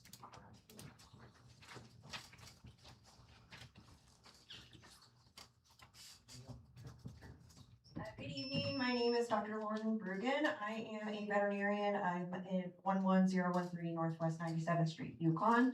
My father-in-law lives 9 miles east of Okarche. Both my father-in-law and my husband farm between Okarche and Cashin. They weren't able to be here this evening. They are finishing beef harvest. The thing that I am here for mostly is a lot of people have spoken about the human impact. I would like to highlight some of the impact to not only our livestock, but our wildlife as well. I vehemently oppose us proceeding ahead with these rezonings for these data centers. So specifically when we are thinking about our livestock and our horses, the gentleman did talk about the decibels. Decibels for these data centers can go anywhere from about 55 all the way up to 105 decibels. Cattle, livestock, you know, your sheep, goats, those things as well, can be negatively impacted with decibels anywhere from 60 to 80 decibels. Over a sustained period of time, diminished hearing, loss of hearing, can cause them to have excessive stress, secondary, or what it ultimately leads to is they're not able to phonate and hear each other appropriately, and so that causes distress within their herds. So that is definitely something that negatively impacts a producer when they're trying to get cattle to gain appropriately in order to sustain themselves. The other thing is we have not, at least as a community, I don't see that we have completed an environmental impact study as to how not only this impacts the humans, but as well as our livestock, biodiversity, natural resources, things of that nature. In regards to our wildlife, the excess light from these data centers will negatively impact their migration patterns. We will see a loss of your critically endangered whooping crane, the bald eagle, as well as our state bird, the scissortail flycatcher. For those that enjoy hunting, fishing, it will drive out the native, wildlife. So those that like to hunt or see turkeys, deer, pheasant, quail, they will no longer wish to be in this environment because it is inhospitable for them to sustain themselves, as well as raise offspring to continue it. You are going to see active decimation of your ecosystem, and you are going to see a decrease in the biodiversity within these natural resources. It's important to keep these agricultural places agricultural and these wild spaces wild.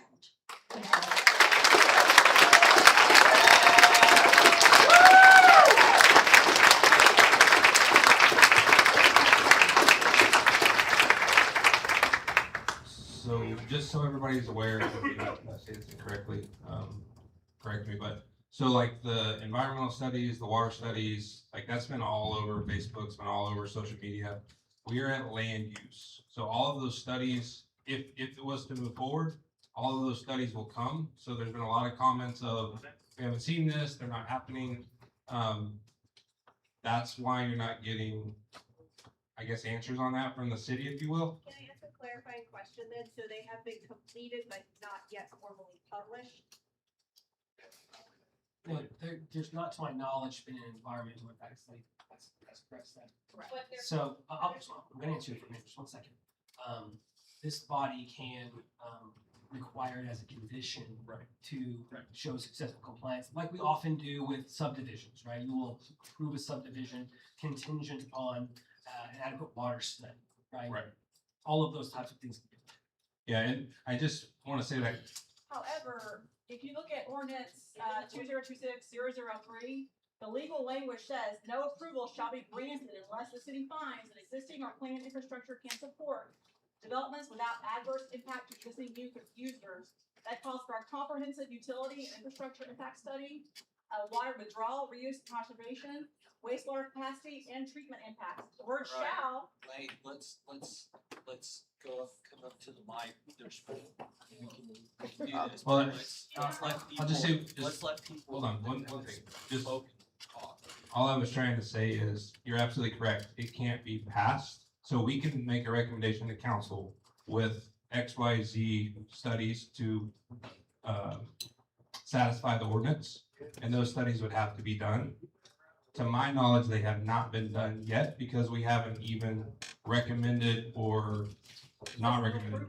No approval at all. Okay, if I might, I think as the parliamentarian board, we really shouldn't conduct business this way. If you choose to, that's your prerogative, Mr. Chairman. The speaker's, legal assessment over the ordinance is incorrect, because she's citing the requirements and conditions in the IT district ordinance. This is a PUD ordinance, and so if you want those conditions placed in the ordinance, you would put them in this PUD application. So we're kind of missing the mark here. That's not to say we can't do those things. This is why we make those recommendations and put it into the PUD. Then there'll be added conditions. When the PUD is applying for a base zoning of Hey, the IT let's- district that let- hasn't been hey, notified, The next how? speaker will let her go. Let's Call stop. the next speaker, they'll let her go.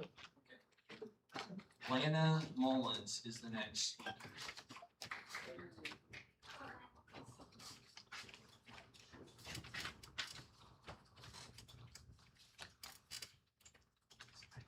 Hi, my name is Lana Mullins, 30705 North 2960 Road, Cashin.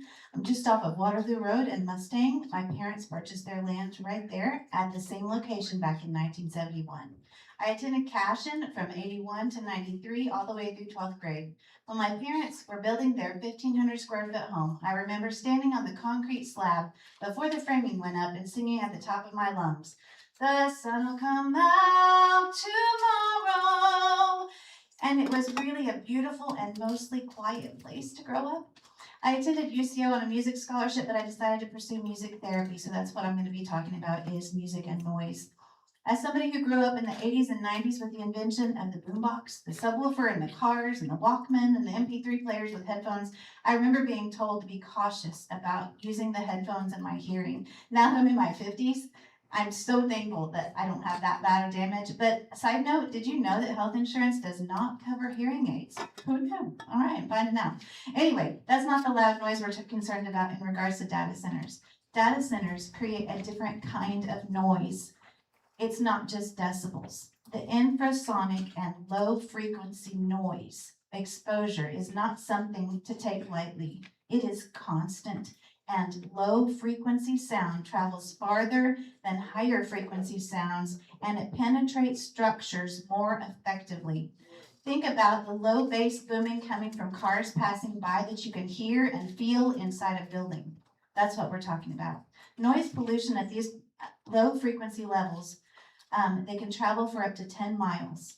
And the constant humming or buzzing sound from data centers result in oftentimes headaches, stress, and sleep disturbance.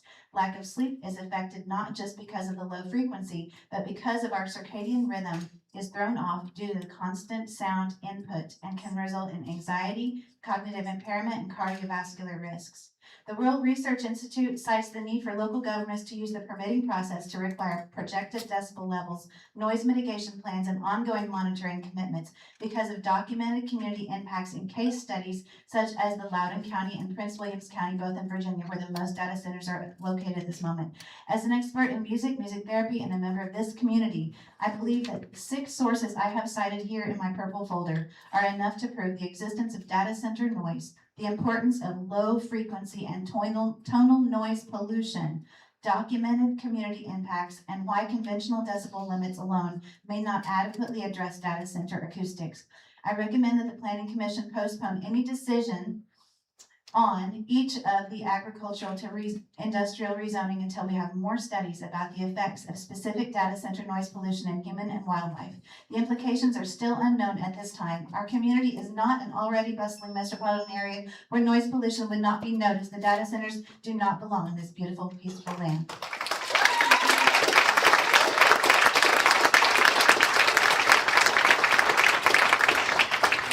Dr. Kevin Kemper.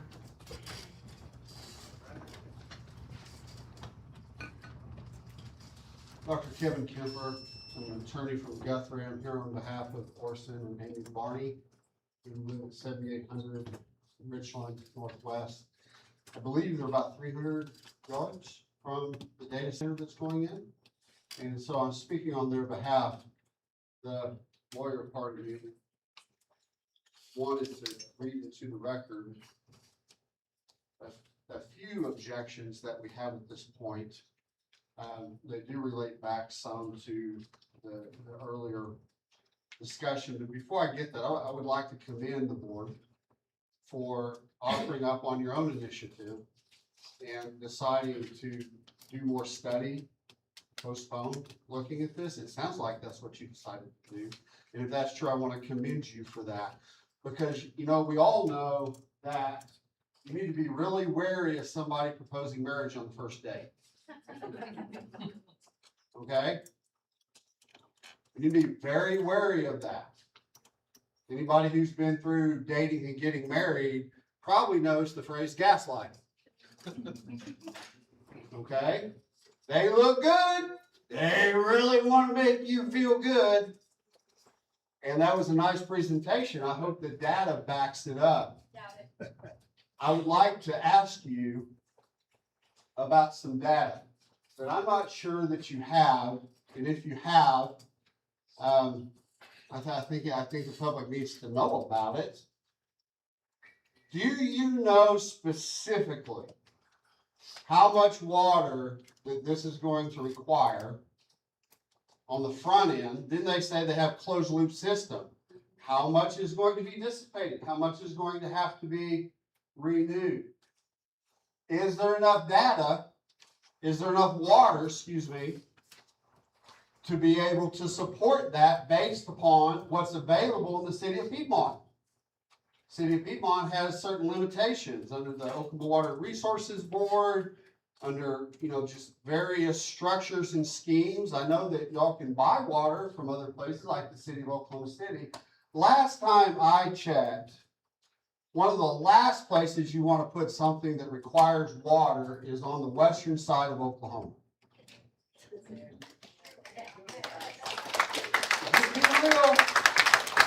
If I wanted to buy a ranch and I wanted to run cattle, I would want to know how much water is available. I'd wanna know, okay, if we drill a well, is the water table gonna support it? I was really amazed, by the way, and this connects, and I know that you've already moved on and voted on it, but that discussion about a horse on an acre and a quarter really got my attention. Because there was specific discussion with somebody, I believe if I heard correctly, was an attorney. Oh, I'm out of time? Yes, Dr. Think about the horse and treat this with the same respect. That's what I have to say for my time.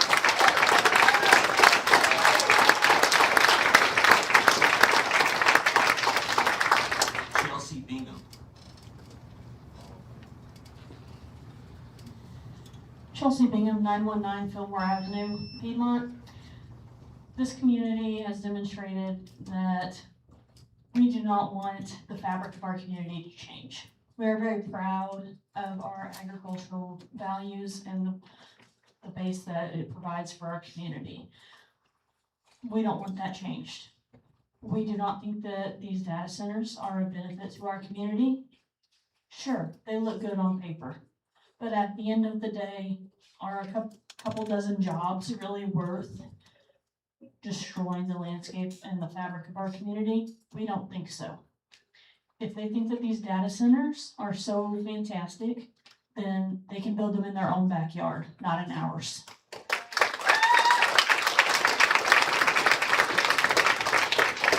Trigger Hayes, is that correct? Yeah.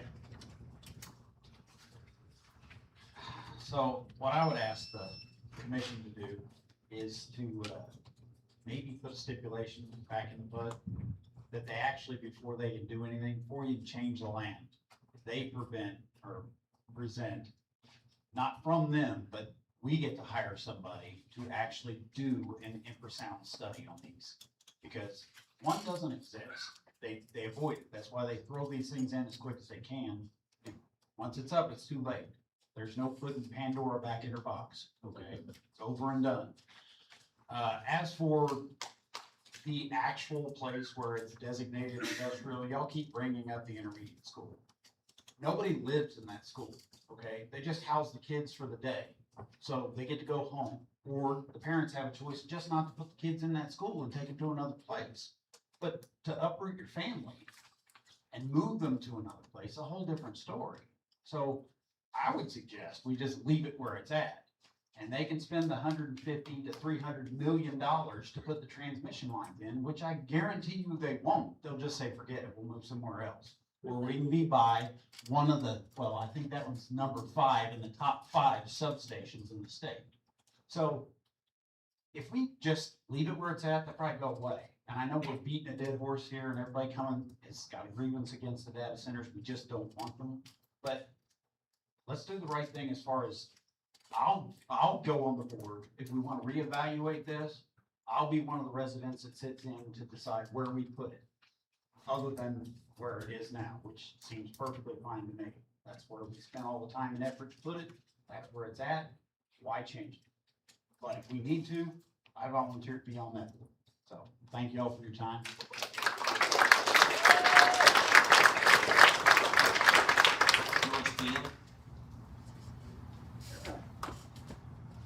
You got some power on that old man. I was mayor and council for about 20 years here. And I'll tell you, the things we've done, if you'll notice, there's no windmills in Piedmont. Also, we could have had a bunch of cell phone towers. We stopped that. If we hadn't, this place would look like Sherwood Forest. And if you didn't listen to that guy when he was talking to you, he talked about roads and doing this and doing that. Everything you came to Piedmont for, he's gonna destroy. That's right. I'm telling you, you know how great it is getting off Northwest Highway and turning on Piedmont Road, and all of a sudden say, God, I'm glad to get out of that traffic. He's wanting to put it here. And we don't need that. And he keeps hitting about the decimals. Well, it's gonna be, all the time. Every day. Maybe some of us won't hear it, but this is Piedmont and you are Piedmont and you're supposed to do the best you can for Piedmont, not for anybody else, but for the people that live here.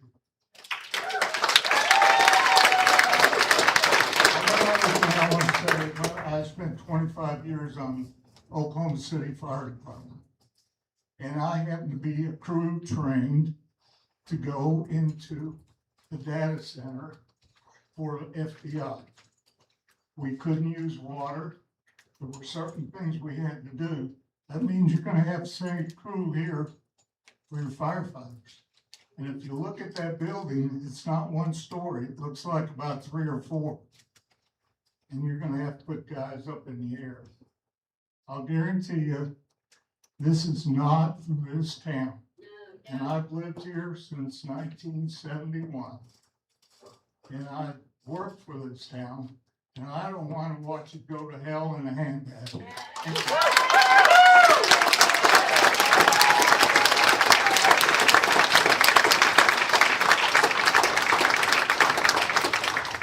Rick Yancey.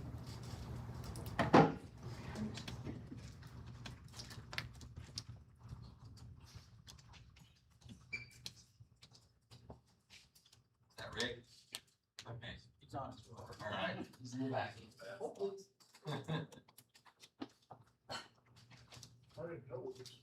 Man, I don't wanna do this.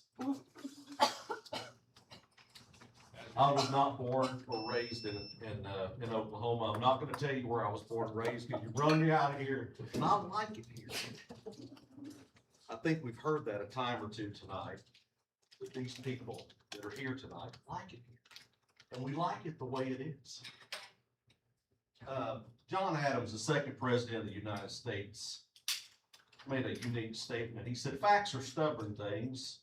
Whatever may be our wishes, our inclinations, or the dictates of our passions, they cannot alter the state of facts." And I feel like maybe I'm beating the dead horse, but there's one thing that in all of the articles that I've read that have come to my phone, or that I have yet to find one community or one testimony, maybe they're out there, I hadn't found it yet, that they said, "I'm so glad, I am thrilled that we brought a data center to our town." Maybe you found one, I haven't found one, and facts are stubborn things, aren't they? Data centers are so great, why aren't communities where they are, or why are those communities so opposed? I don't have to go through all the places where they built them, where they don't like them. There's two things I want to point out. Good night. I'd like to point out some considerations. One is technology is constantly changing. To argue that data centers like this will unequivocally be relevant into the future is a bit naive. And abandoned industrial centers are a blight on any city. If a complex like this is proposed and it were to be abandoned in a largely industrial area, perhaps another business of similar size would be interested in purchasing it. I have serious doubt that that would be the case out here. We don't have the roads or the infrastructure for that, nor do we want it.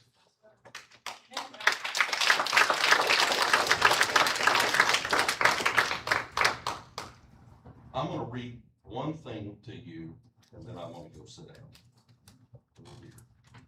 Texas State Trooper heard that I was going to be here tonight, and he sent me a message the other day when he heard this is Friday at 2:30, this past Friday. Please give me just a second. I've got to find this in my phone. Okay, here we go. He said, "Hey, Rick, I heard that you're speaking about the data center and I thought that I might share some information." I'm talking about facts. I thought I might share some information about the one that we have out here in Claude.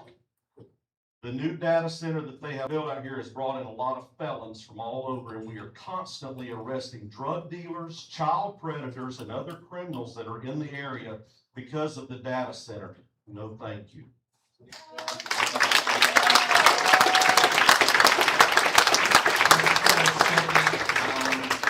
Second call, and last call for Virginia Addison.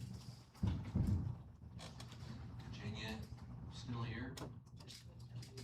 Okay, all right. Anybody else want to get up and talk? Let's come up to the mic and state your name. Kyle, 7562 Northwest Range Drive. First of all, I want to say that your role as planning commissioners is to make recommendations to the city council. And Patrick, one of the reasons I left the city council is because you're too spineless to ever make recommendations. You constantly table things when it's hard. And I can't stand it anymore. You're here to make recommendations, and the city council has the last say. But you make recommendations. James is the only one up there with a spine that said something. So you should be ashamed of yourself for that. Secondly, we keep seeing on this proposed amendment for the potential industrial, and it says we're going to move the potential industrial. In the PUD, it says the base zoning being industrial technology district. So it's a whole different thing. So we keep saying we're going to move the industrial, but it's industrial technology district. So I don't know that everybody's seen that and really read that and noticed that, but it's kind of like just sitting there in writing. They're trying to put the industrial technology district in there under the radar instead of just having it as potential industrial. It's nowhere in the comp plan. I sat there and read it. I helped with that comp plan. I sat in every meeting for that comp plan for 3 years. It's nowhere in the comp plan do we say industrial technology, and I can't find anywhere in the comp plan where it says industrial technology anywhere in the industrial zonings. In our industrial zoning district, I don't see anything where it says technology. Am I wrong? Mr. Corey, you won't find it in the comp plan because they passed that regulatory setup after the comp plan was passed. So you're correct, it's not in the comp plan. They passed the comp plan and then data centers came up, and at some point thereafter they created new. So is it in our zoning district now? No. It's not. She's saying yes. The district exists as a zoning classification. Industrial technology district exists. Since when? Do we know? When they passed the ordinance, Okay. months ago. When you guys make a recommendation, it's fully in your rights to make a recommendation to not allow data centers in the industrial zoning district. That's in your purview. So, see.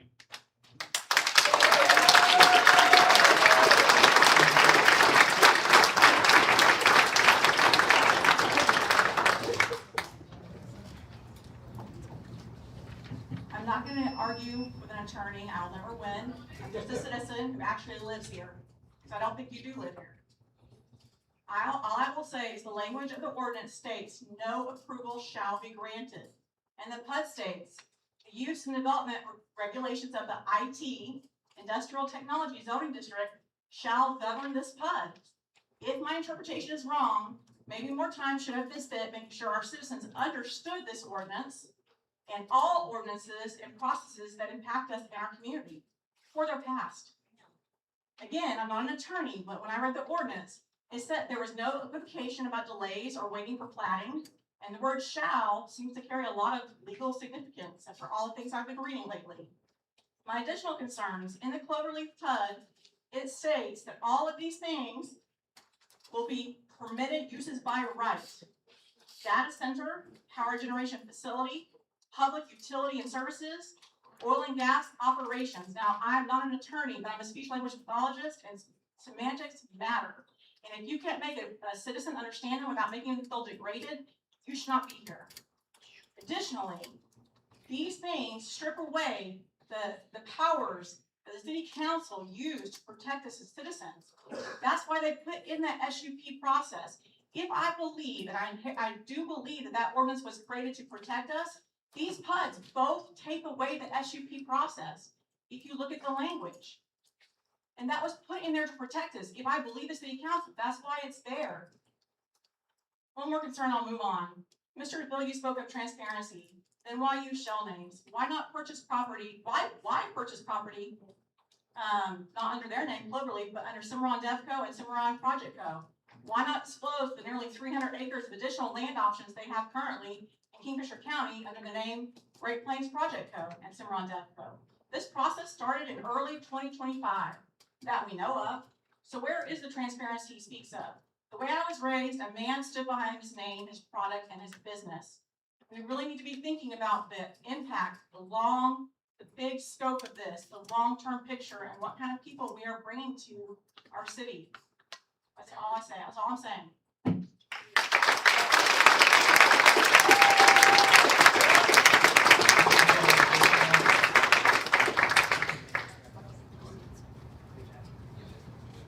Yeah, we answer that. Our bad. Yeah, so, I will get that closer to you. I think the position is well taken, and so that's why my suggestion was to incorporate those types of requirements now, rather than waiting for ambiguity later. So since it would be helpful to include them, and that's why I was trying to point out to you, if we include them now, we have to fight about it later. I know that there's a lot of frustrations and emotions, so I want to just clarify, I'm trying to make you feel any way. My point is, when you had me raise the concern, I said, well, if that's the will of the body, we should put it in now, so as to not fight later with any lawyers or lawsuits. So it's not to attack you. Thank you for hearing that. I'm just trying to say, there's a lot of personal attacks, and I would never do that to you. I'm just trying to make sure everyone's on the same page what we're doing. So there's an emotion. It is hard because you guys do have a certain level of authority that we don't have, and that's That's hard. why I So took thank the you. opportunity to answer your question, so everyone understands. Thank you. I'm glad you touched on that. In the emails that I sent the entire commission today, you will find some recommendations to actually address that very topic, outlining all of the failures that this PUD really leaves us exposed to. I spent about, I would say, 30 hours looking through this application and annotating every single deficiency and incongruency throughout the entire thing. Kaylee, can you use your Hear me now? Yes. Daniel, I'll give you a copy of this as well, so you can have the full copy, but just off the very bat, when you start looking through this application, you will notice that there are major errors throughout the entire thing. So I am here tonight to.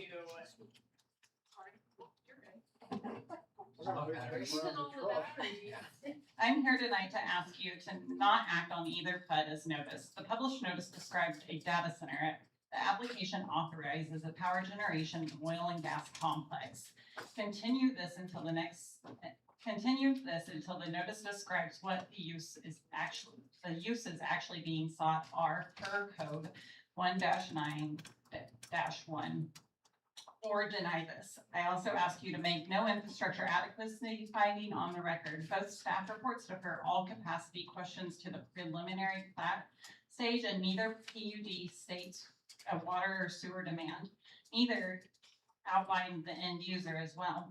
So any commitments made at this stage can be null and void as soon as those title transfers. I also ask you before any vote that all of the publisher's affidavits of publication and the certificate of mailing for the notifications are entered into in record. In the package for tonight, all of that is absent. Proof should be on the table for these items.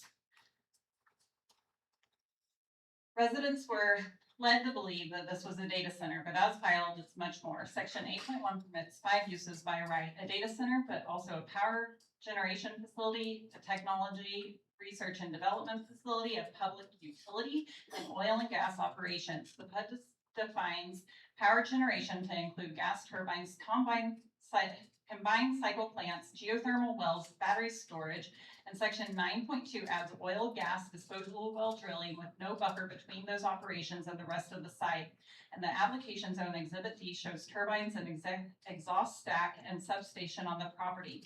None of that was in the notice. Your code, Section 1-9-1 requires the notice to state classification actually sought in the power plant and oil filter, not a data center. Each carries its own review, air permitting at the DEQ and the Corporation Commission for Oil and Gas. I have a ton of other points that I have outlined, but I've emailed everything to you. The amount of time that it spent us to research to understand all of this process is absolutely unacceptable. There should be at no point the requirement for citizens to spend thousands of hours piecing together information to understand what is going on in their city. I ask that every single one of you look at the hundreds of research documents I have sent you that outline every single item that you should be considering tonight before you approve these. Please make a recommendation to table all of the PUDs, the annexations, the rezoning, anything associated with these data centers until all of the issues are on record, corrected, and the city attorney has addressed those himself. Thank you.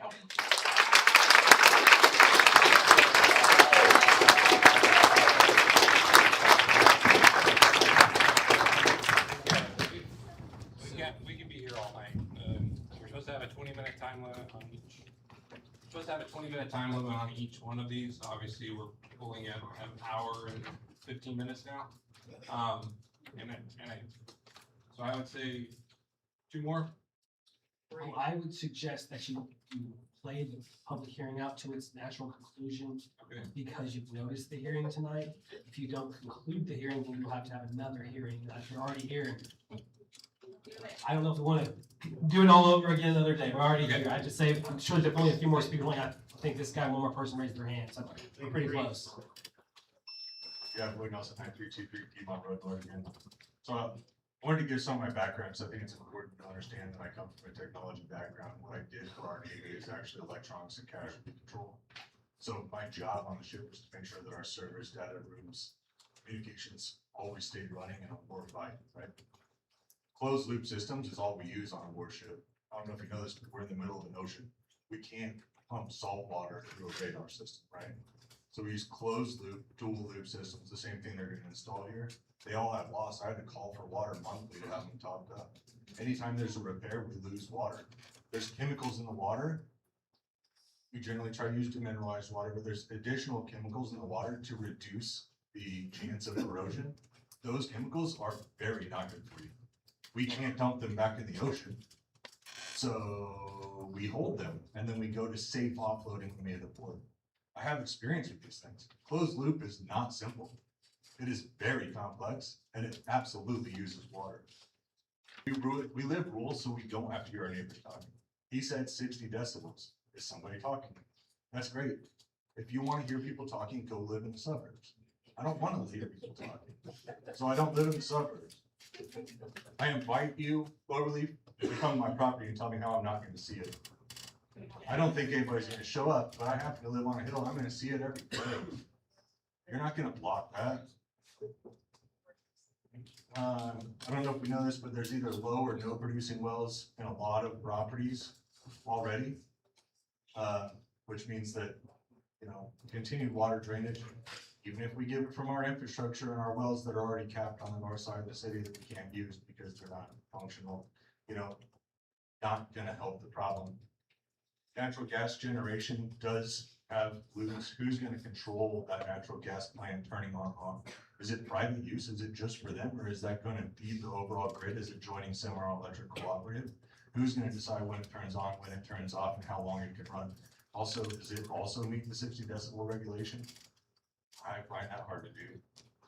The pay for infrastructure, so maybe they will come in and pay for our infrastructure and help us, and God knows we could use some better roads.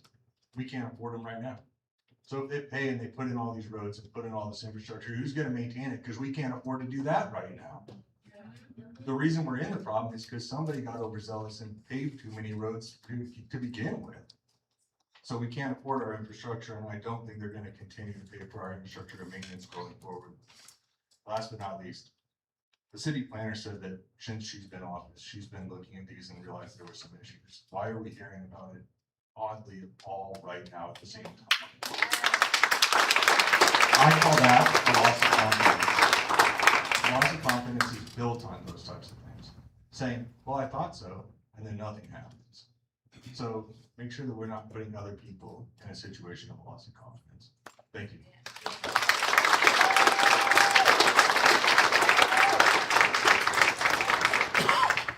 Get someone before me. Yes. Rodney Jones. Rodney Jones again, 9163 Richland Road Northwest. Number one, from my road, I don't think they're gonna hide it from me, but here's the next thing. They are probably gonna plant a bunch of red cedars or salt cedars on the berm to keep people from seeing their data center. It's the worst thing they can do for the water table and the aquifers. The things soak up water. Two, did y'all notice on that map, they are cutting off Frisco Road? That means all of the traffic that's going, let's say, to Ryan's Lake or whatever, is gonna be going up and down Richland, increasing the traffic flow. I mentioned to someone today, Richland Road is not, it's a little path, but it is marked as the Chisholm Trail. And that Chisholm Trail is a historical event that we need to make sure that we try and value that. I mean, I realize that we don't have a whole bunch of monuments out. We do have the museum downtown that's a historical item. We have other things downtown. Yukon has things, but we're on the eastern loop of the Chisholm Trail, and we need to realize that.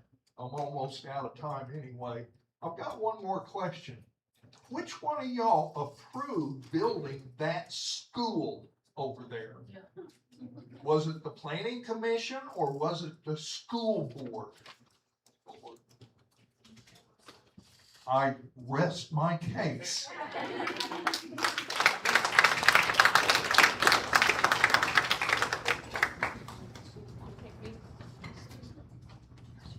Katie Kornman, 7562 Northwest Lorraine Drive. I also am a local real estate broker. I just rebranded to Piedmont Home and Land. So we've heard a lot of great points tonight, but I have not heard anybody mention property values yet. I live on the north side, Moffett, just west of Piedmont Road. So do so many faces in this room, and that's why they're here. And just the fact that you guys tabled the last item or recommended delay of the last item and didn't decline it is going to wreck our property values up north until this is settled, and we have no idea how long that's gonna take.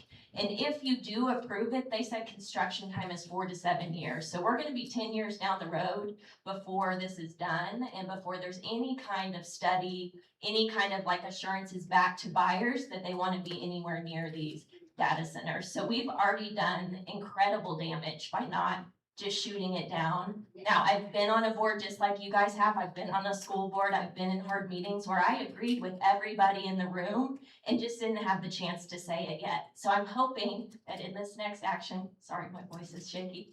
I didn't plan on speaking. I'm hoping in this next action that you guys actually show that you are standing with the citizens tonight and you just shoot it down and you don't table it for future. If they need to bring it back, they can bring it back, but you guys have the authority to just decline it tonight.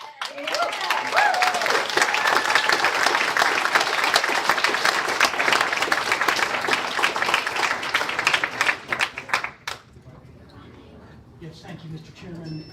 Kelly Work again, on behalf of the Piedmont Informed Citizen Coalition. My address is 105 North Hudson, Suite 304, Oklahoma City. In addition to the proposed PUD not being in conformance with the comprehensive plan, which calls for this area to be agricultural, the specific terms of the proposed PUD that Cloverleaf has submitted adopts the IT district as the base zone. So in February of this year, February of 2026, the City Council adopted the IT district zoning category and specified what the standards in that district would be. In this proposed PUD, it significantly weakens those standards that are set out in the IT districts. So even though it says the IT district will be the base for the PUD, it then goes on and to change the building height would be from 65 feet to 75 feet.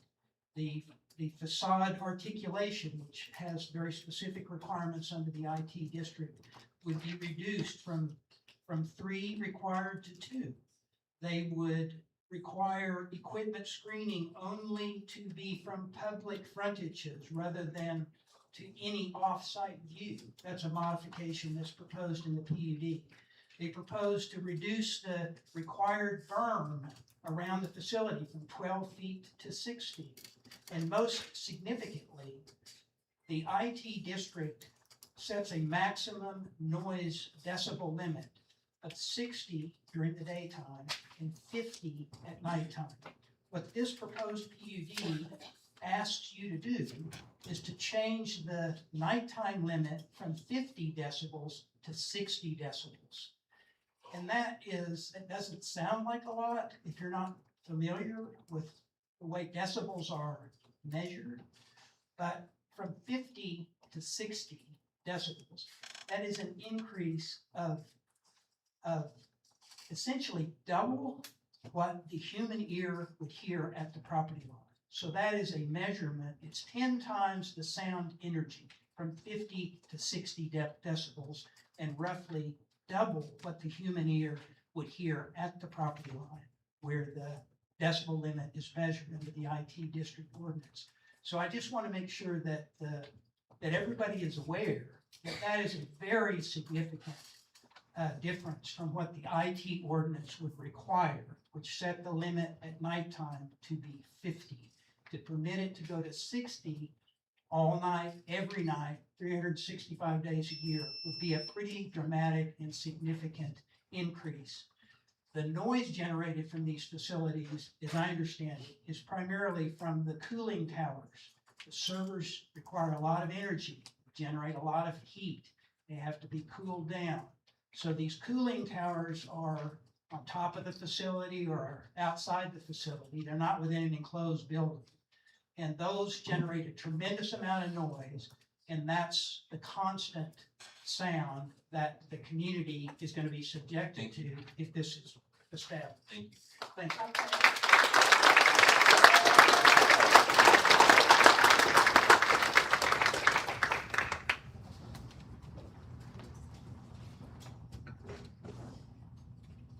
Matthew Hines, 418 Longview Drive Southwest. I have 2 wells on my property that have been collapsed. My city water is atrocious. There's days where I can't shower. I run my dishwasher, the pot's still in it. I run my clothes washer and it's dry when I go to the dryer. I don't think that the city water has any way to sustain the amount of water usage that they have. It seems pretty unanimous that the people that you guys are supposed to be representing don't want this. I can't think of a less trustworthy company than Google, Meta, Facebook, people that have been silencing dissenters the last 6 years, possibly interfering with elections, and now they come to our small town offering us a yellow brick road and you guys are considering it. It's kind of insane. That's all I have to say.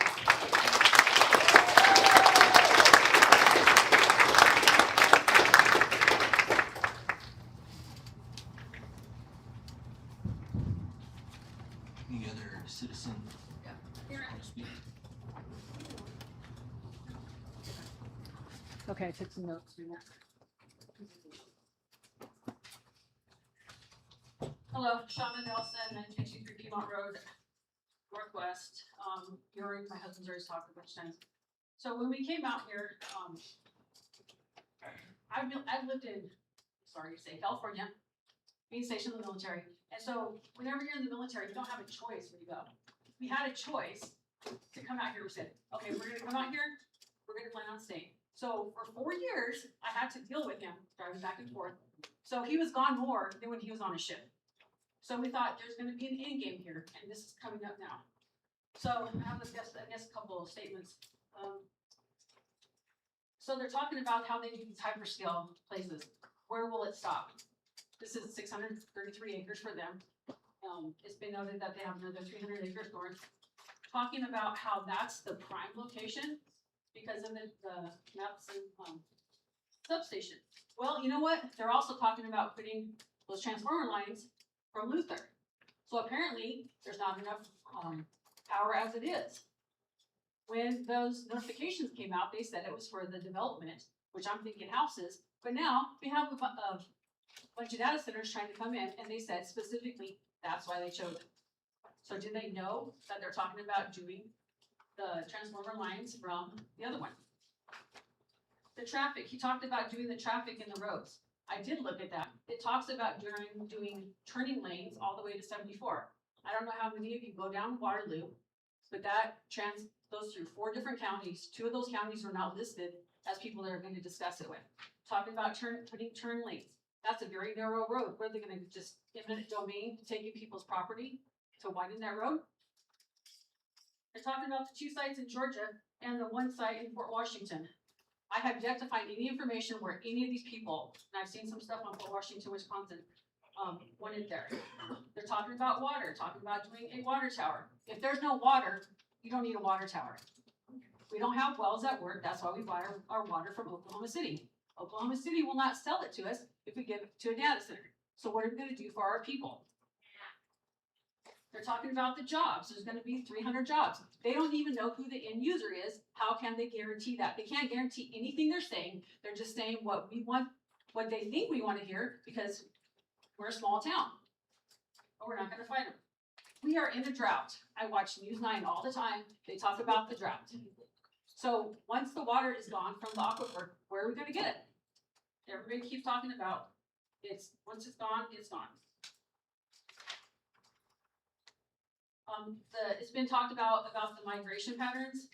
OKC Zoo has a program for migration. Turn off your lights. Okay, I like seeing birds. I like seeing the turkeys on my property.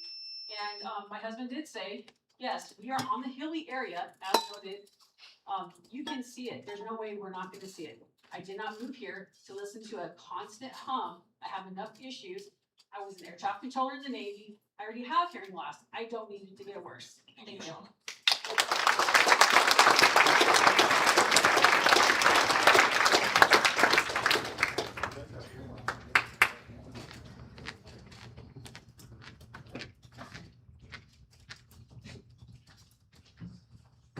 Hello, my name is Levane Bell. I live at 7355 High Meadows Lane. And I would just like to say, thank you for your time. I know this sometimes can be a thankless job. And what we're doing tonight is really important for our government, our cities, and our growth. We're hearing a lot about growth, infrastructure, and outside investments. But growth that comes at the expense of the people who already live here is not balanced. It's displacement. It's shifting the burden onto your neighbors.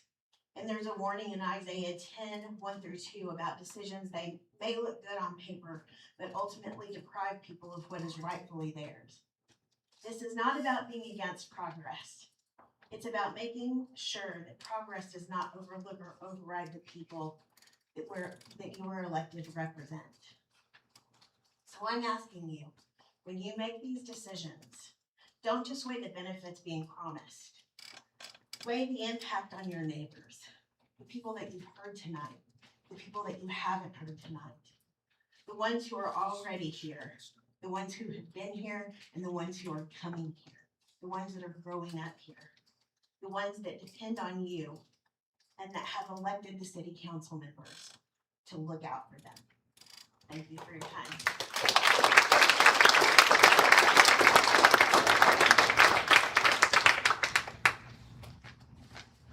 Any other speakers? Alright. I'm gonna go ahead and close public hearing. Okay, if I get just kind of procedural Yes. comment real quick. So procedurally, I think there's been a lot of confusion tonight, so I want to just clarify for you all and for the public here today. I wrote down what my gentleman said earlier. I forgot who his name was, but I've heard it a bunch, and he said it was ridiculous that the board here was considering the application. We try to do a very good job here to make sure the procedures follow. Everyone got the opportunity to speak tonight. They don't have the choice to not hear an application for a rezone. I think the community thinks that they can just throw their hands up and say there'll be no public hearing tonight. That's not how the law works. And so we try to do a good job that the law is followed. Your community, quite frankly, I don't think the city manager mind me saying this, in the past has paid a lot of legal fees and settlements because we haven't followed the law here. And we're really committed to trying to follow the procedure here. So having served on a board like these group here, I kind of wanted to tell you all that a lot of the hate on them, I said it before they vote yet, so you can just dislike how they vote or not, but I don't know yet. But we're trying to follow the procedure. I hope you guys can respect that. If there's any questions, I can answer that procedure. Okay, yeah, close, yeah. I have a question for Cloverleaf, if that's okay.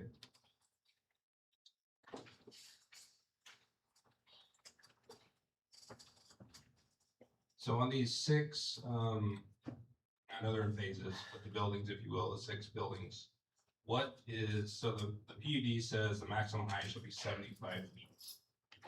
If I'm reading that correctly. Yes. What's the design plan or in your other ones that have been built, how tall are these buildings? So typically a single-story data center, it looks like a logistics building and is in that 30 to 35 feet range. Okay. So we're asking for the additional 10 feet above the baseline zoning to give end users the ability to build 2 stories if they want to, again, based on their standard design. So 30 to 35 feet would be 1 story? Correct. And And so then- a 2-story would be 65 to 75, somewhere in there. Okay, but as they're currently planned, they're planned for 1 story? Those would be 2-story. These would be 2 stories? Yes. So up to 75 feet per second? Yep, and that's, if you recall some of the cross sections and renderings, those were showing buildings, the 2-story buildings. Okay. For kind of worst case scenario. Just so you didn't walk away. Any other questions for him? Okay, all right, thank you. Chief Andy, can I have you come up here for a question? Look how a man is excited walking up. Yeah, he's got the look of, oh, already here.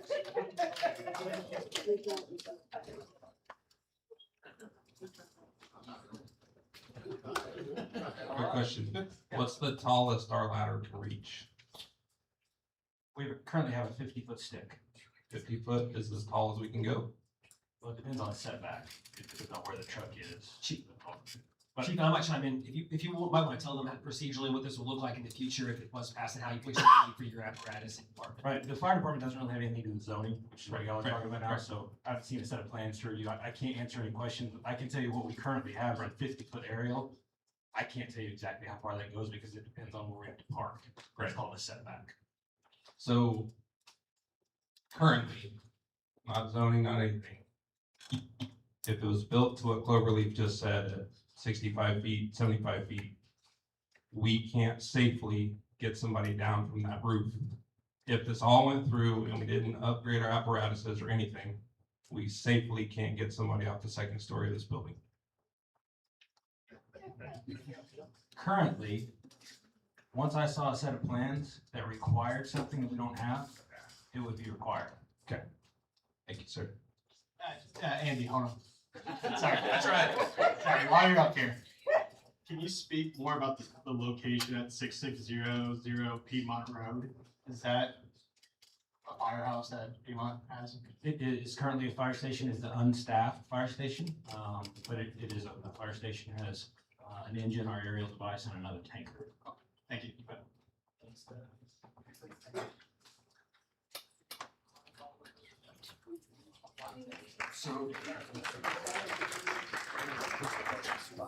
So after a lot of consideration on this, I'd like to actually make a motion that would recommend to the city council to deny this.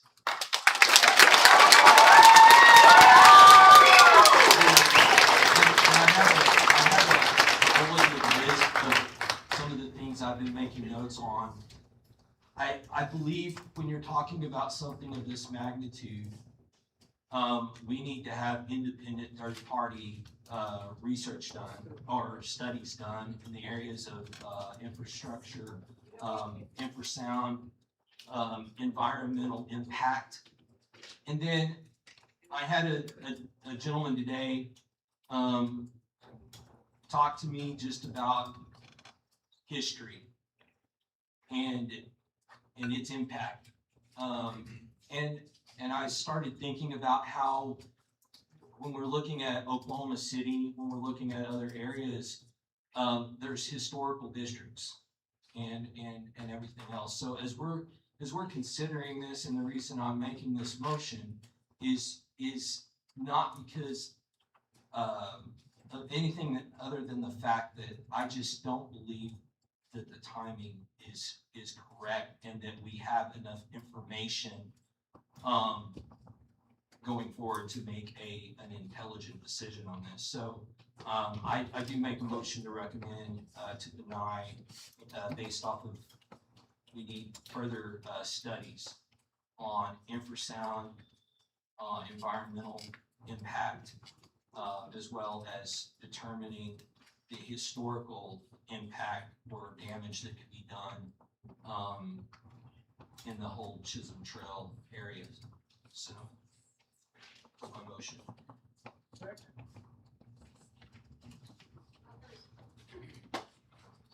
As the parliamentarian, I guess I would announce you have a pending motion. If there's a second, if not, the motion will die.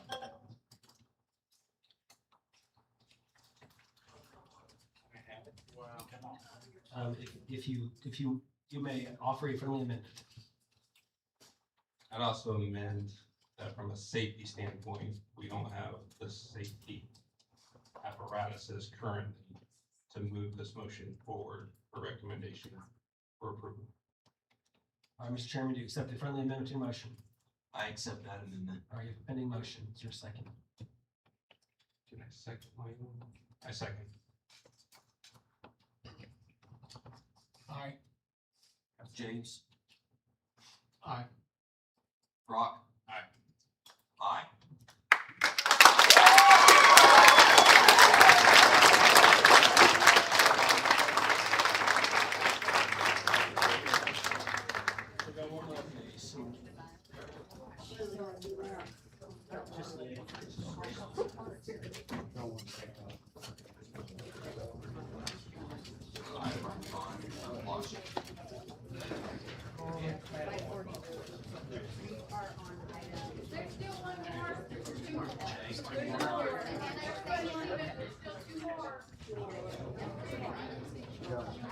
Hey, we're still having a meeting. We've got 2 more items to go. So please be patient.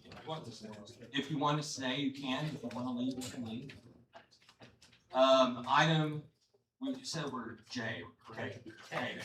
I'm sorry, I'm like all lost on this.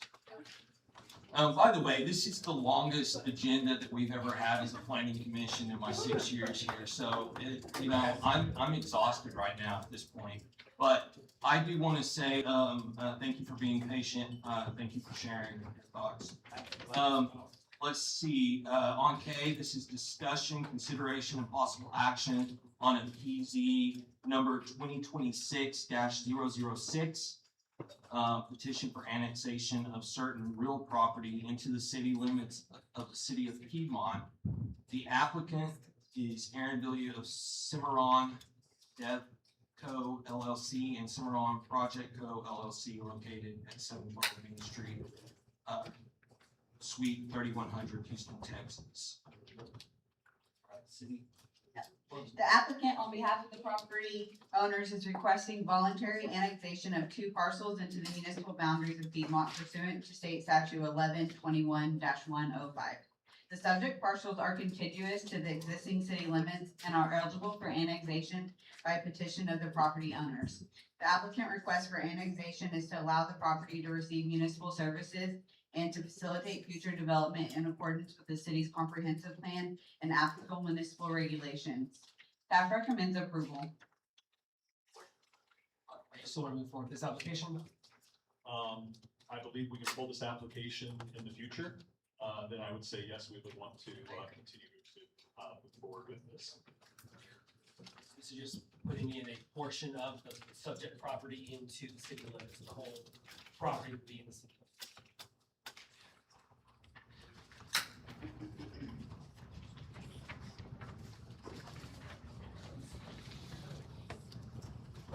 I might clarify, making a motion to approve the annexation doesn't automatically make it a data center, it just moves the process along.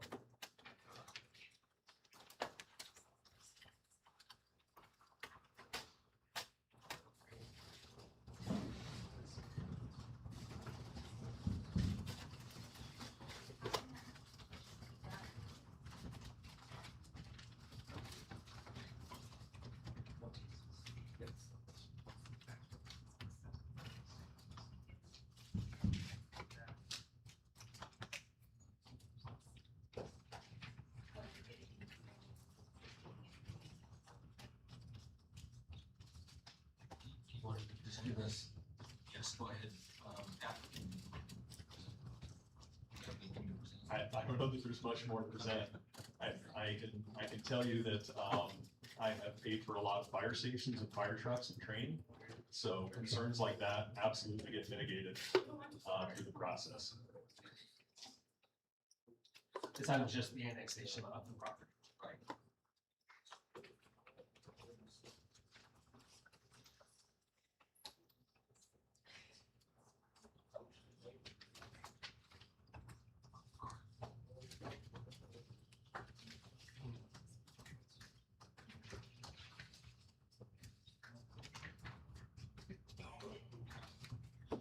Is there any discussion or debate amongst the council, amongst the commission?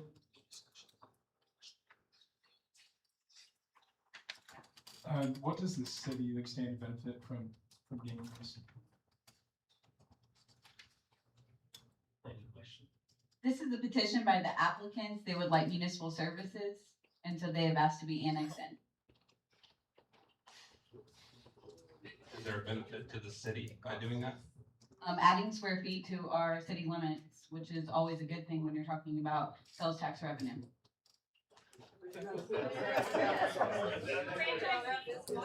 How does, That's what they're getting from it. Oh, no, I wasn't answering that. I was looking at you, sorry. and how are we getting sales tax revenue just from considering annexation? Well, you would get use tax on any parcels that collect. If it's a data center, that's a different conversation, right? Right, Now, right, but we're talking use tax. annexation. So if you were to annex this land and let's say someone built a house on a portion of it and they ordered from Amazon or any other web services, we would then benefit from that sales tax as a municipality. Okay, we're not open for public hearing right now, so just, be patient. Any other questions, commissioners?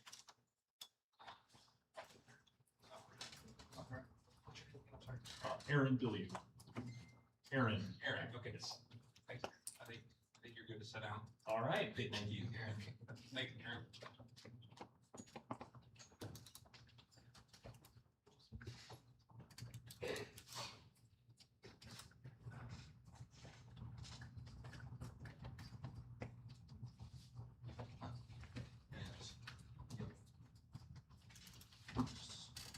Okay, so we're gonna go ahead and open the public hearing. Anyone like to speak, go ahead and step up to the mic and state your name. First, and your address. Hi, Roy Nelson, 9323 Piedmont Road North. With respect to, annexing the land into the city, I think one of the problems our city has, actually root cause, is that we've annexed a shitload of land already. Pardon me the way I said it, but I don't know how else to. I was a sailor for 24 years, forgive me.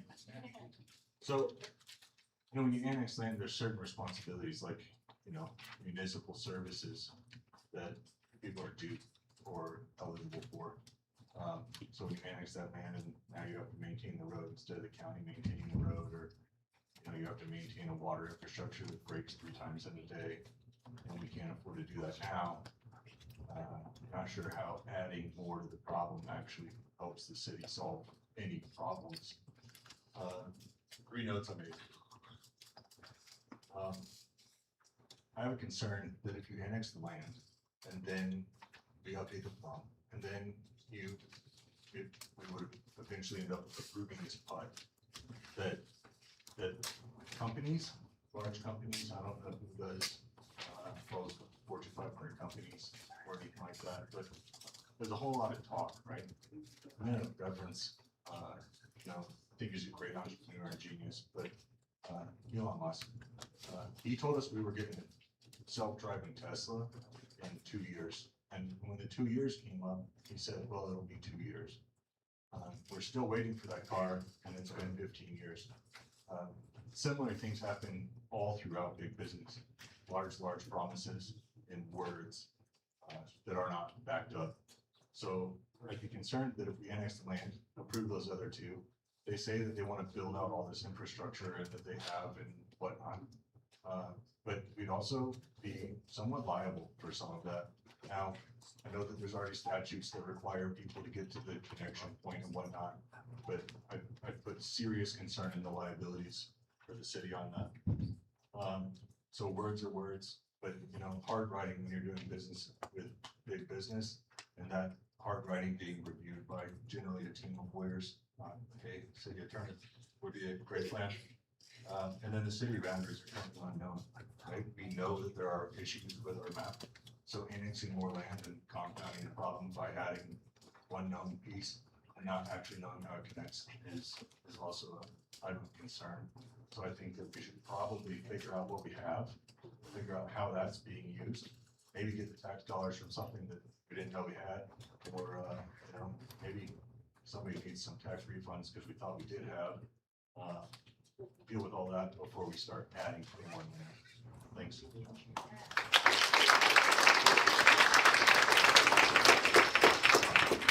Give me 1 second, because Daniel, because Brock stepped out, do we need to wait procedurally? I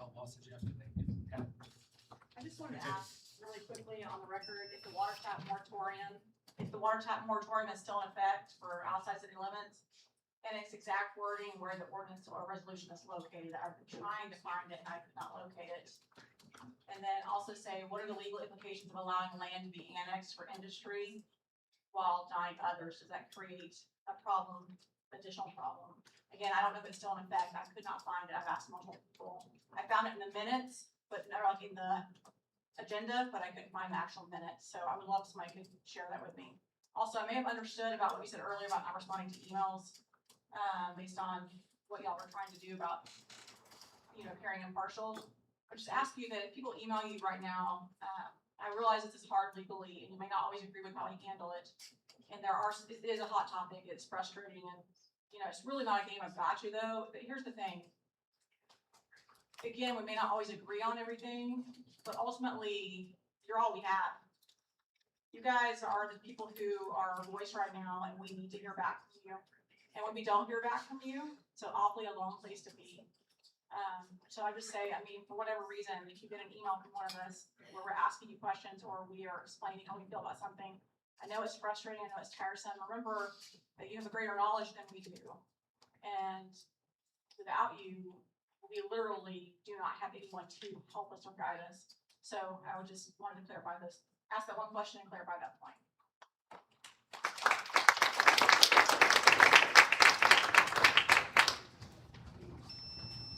I want to touch on the tax subject. In the emails that I sent you, I spent an excessive amount of research on the tax issues, and I think that it has great pertinence whenever we are talking about what gets annexed and de-annexed. If we are talking about the difference between agricultural and industrial land, it triggers different tax codes, and making sure that we understand what those land uses are for these projects is important. I also want to address that this annexation petition lists 2 different parcels. While the PUD it serves rezones 633 acres across 6 tracts and 2 ranges. Before any vote, the staff should identify exactly which acreage is being annexed. If you looked at the Cloverleaf PUD, there is over 150 acre discrepancy in the acreage that is being annexed and rezoned, and there is no clarification on what property is actually either or. We've had that same issue in all of the landowner notifications, and there should be absolute irrefutable transparency and delineations on those documents. Why that's important is because you can't annex what isn't in the petition, and you can't rezone into the city what hasn't been annexed. The legal descriptions also contain errors on their face. The final description carries an erroneous legal description of SU4 of the northwest quarter, and a duplicated tract description, and the property owner's surname appears two different ways, both as Moxon and Maxon. A petition that will redraw the city limits should be correct and on the public record before the commission relies on it. There's also a contiguity question. The existing conditions exhibit show a proposed city limit crossing at the Canadian and Kingfisher County line. The contiguity here is the same boundary issue left by the annexation and de-annexation ordinances from the 1970s and 80s. Those ordinances were extremely hard to find. We had to go to numerous sources, including the tax commission, to find records that were correct because they are not publicly available where they should be. That all of these issues should be confirmed and not assumed. And the packet that was prepared for tonight also contains no certificate of mailing, no affidavit of publication, and so the notice confirmations also are not on the record. So I ask you to table item K until its legal descriptions are correct and complete, that the annex versus the rezoned acreages and contiguity are confirmed, and the signed exhibits and proof of notice are on the record. Thank you.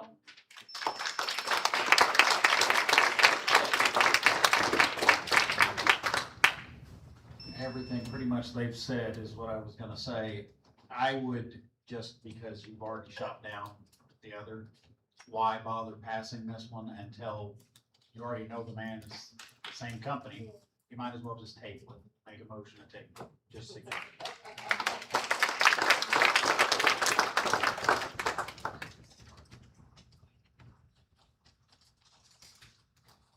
Allie Taylor, 4623 Matt Drive.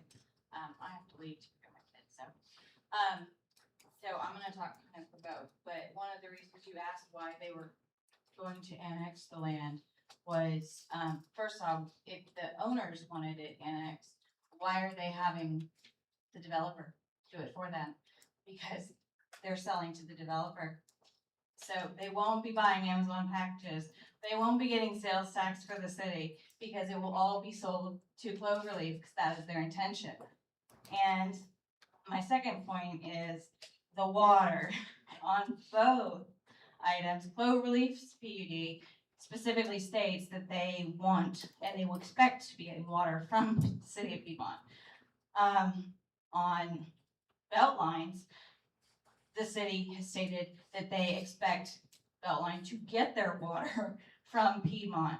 We purchase our water from Oklahoma City, and every resident in Piedmont pays a fee towards our OWRB loan for our infrastructure and to re-drill our wells. We are not allowed to buy the Oklahoma City water and sell it to a data center. So why are we requiring two hyperscale data centers to buy water from us? Julie's specifically told me, and I do have it recorded, that we have plenty of water. We are in a perpetual drought. I didn't get water this week because there was a leak. The entire east side of town didn't get water. Multiple people have stated this issue. There is no water. There's no water for these people, and they want to come in and just tell us whatever we want to hear. Oh, just buy you fire trucks, whatever you want to hear. You heard it with your own mouth. We don't care. We don't want it. Nobody wants it. The city wants the money, and they're going to make franchise fees off the power. They're going to have the infrastructure built. Anything they want, these companies will give them because it behooves them financially. But this town was built on agriculture.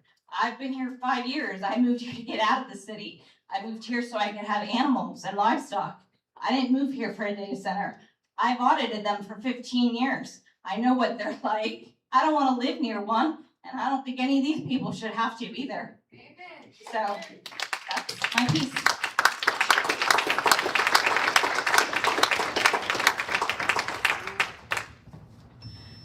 Chelsea Bingham, you already know where I live. I work for the U.S. Department of Agriculture, Farm Service Agency. I'm the County Executive Director for Canadian County.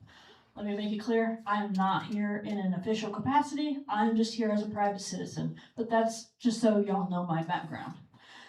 U.S. Department of Agriculture, Farm Service Agency is currently implementing the Livestock Forage Program as well as the Emergency Livestock Assistance Program. These programs are to help our farmers and ranchers because there is not enough water as it is. We are paying these ranchers or subsidizing these ranchers' operations so that they can stay viable. And even with our help, they are still struggling. The massive increase in input costs has perpetually put them behind the 8 ball. So we cannot exacerbate these problems by allowing these data centers to come in and take our water. Water sustains us, and it sustains our industry, it sustains our livestock, everything. This annexation should be denied because we already know that this is just an end around for them doing another data center. We already know this. So it needs to be denied because this community does not want a data center. It does not reflect who this community is to have a data center. And we do not want to listen to the constant humming because I think that I kind of speak for a lot of folks here that I like being able to sit out on the back porch on a quiet Saturday morning and drink my coffee and watch the dogs play or watch the neighborhood kids run up and down the street. I didn't move here to sit here and listen to the constant humming of a data center. If I wanted that, I would have moved next to one. I would have moved into Oklahoma City if I wanted the noise. I had options of where I could move. I chose Piedmont because it is a small town. It is rooted in agriculture, and we have these small town values that I was raised on. So we don't want this. We don't need to annex anything, especially since we don't know where the proper boundaries are. So I respectfully ask that you deny this, and I thank you for your time.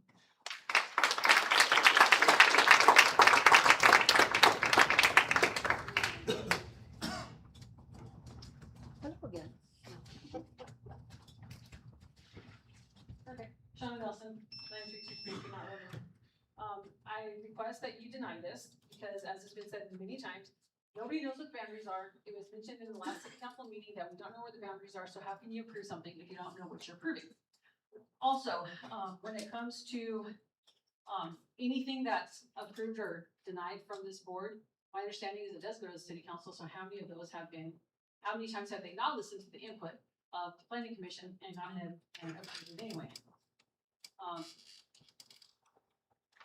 That's probably about it. So I do request that you deny this. Oh, actually, one more thing.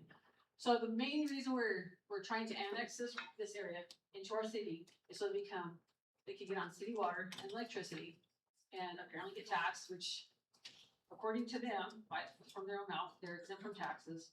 Not sure how that helps us. But what happens once we annex, if we do approve the annexation, and then they don't come here, we can't even maintain our roads right now, and we can't even maintain our water. So now we have a bunch of more land that we still can't maintain, and a bunch of roads we still can't maintain. Thank you.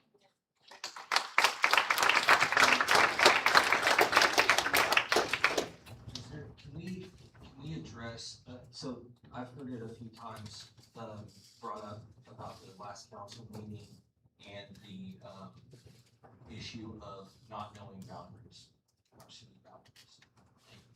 Is there something that we can do to address this? Anything change? Were we doing something to like address that or do My research? understanding is that the engineering firm has a planning division or surveying division that review all the ordinances. And the historical record and everything appears to be accurate on the city's annexation map. Is that correct, Mr. City Manager? Yeah, so currently we're having SRB, excuse me, I've said over quiet for too long.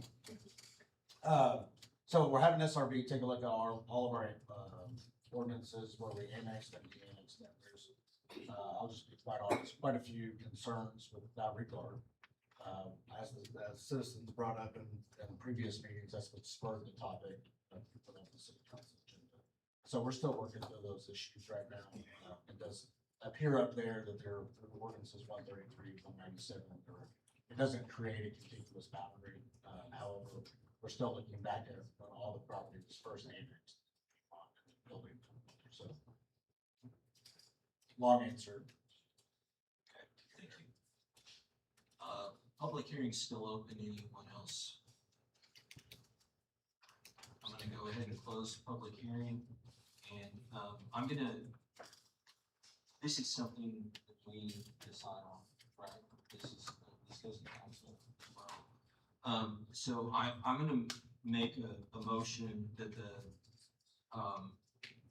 council takes no action until city boundaries have been. Yeah, I don't have a sidebar, but I said I was colorblind earlier, so I'm asking James on this map that we have. What's this is background, so I just drew where these are annexed in. The different colors here, which one's which? That's not incorrect. Can you go to their map of the annexation on page No, 215? Yeah, I got that. I drew this onto where the potential was gonna be. And I was just wondering, cause There's no non-continuous boundaries here, so the ordinances in question are up here, this is not in question. these are where these two are. Yes, correct, they wanna do this one now. So this right here, what? And that's unincorporated county. Unincorporated county. Uh-huh. And then this is what we were potentially gonna bring in. No, this is all current city limits. The parcels in question is this one and this one. The parcels in question for their question about city boundaries. These two parcels are in question. That's nothing to do with this, right? Nothing to do with that. And that's what I'm trying to clarify is these are contiguous to city limits based off of what is double check. So what Josh talked about something different, but these are contiguous and you guys are good. And just to clarify, the city will not have to supply this piece of land with water or sewer or infrastructure needs. Correct, because this is a petition by the owners of the property, then they are not required to have a 5-year plan for how we service them. But they're selling. You mean a plan or to provide it? Which one? Your question seems different than the answer. We don't have to provide it, or we don't have to provide a plan in advance of it. Is that what you're asking? Can you ask the question? So it's my understanding if the city annexed it, we'd have to provide a plan of how we're gonna provide those things. But are you asking if we have to provide those things to them if they're annexed in? I'm trying to clarify. Yes, that was my question. We would have to provide them water and sewer if they're annexed in, right? Oh. No? Can you explain? You have a lot of your land in Piedmont where we don't provide water and sewer. If the statute provides that if the city is going to annex a parcel of land, then they have to have a public utilities plan. We're not forcing annexation on someone. The legislature created that provision because they don't want cities to grow, and then not be able to provide the adequate infrastructure to the properties in question. That's not what you have here. The applicants have made the request so that service plan doesn't apply to these applications. This land is in the. Can you step up to the microphone, please? Thank you. Hello, Catherine Owen. You guys heard from me earlier. I'm sandwiched in between these two properties from Beltline on the north and from Cloverleaf, just right in front of my house, actually. So I feel like this is the cart before the horse. Like, why are we annexing when we already denied their other stuff? Like, why? I feel like this is all out of order now. I think they wanted the approval of the last item and that didn't get approved. So I feel like this is like it's all out of order. No one's doing anything. Nobody's done anything yet on this. Right, I know, but I'm just saying why they're asking, why we're considering it now, because right, I know it's on the agenda and I know that you guys have to look at it, but now I feel like So it's, same it's, we we're asked, putting the cart before the horse now to annex, to bring in land into our city limits. Yes, that looks good on one part, but we can't take care of the land that we have right now. so just to simply answer your question, is the applicant asked us to keep this for review. We asked them if they'd like it removed, and they asked us to move forward just at the beginning of this. So now we have to continue forward with reviewing it, making a recommendation, and that's why we're doing it. So.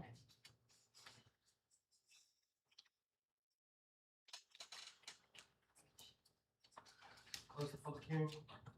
You already did. I'm gonna go ahead. All right. You already closed it. All right. Right.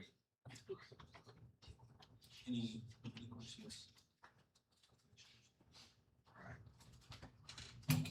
Looking for a motion on, I did miss one landowner Okay. notification. Can I speak to that really fast? well, we closed the public hearing already on this. So the question to the city, was proper, do we feel like proper notice was sent out on this agenda item, or has there been discrepancies found? The legal descriptions were provided to us with a certified abstractors list, and we mailed to everybody within the 300 feet, and we went above and beyond and did everybody with 5-acre parcels. We didn't Dan- do that. oh, We didn't get one. I didn't. It's okay. Daniel, so there is a typo in the legal description of the names. Are we concerned about that?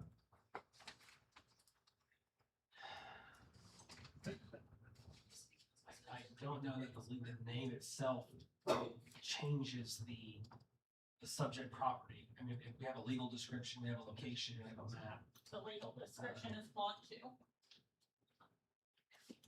I don't, do you guys want me to answer the questions, or I just hard to?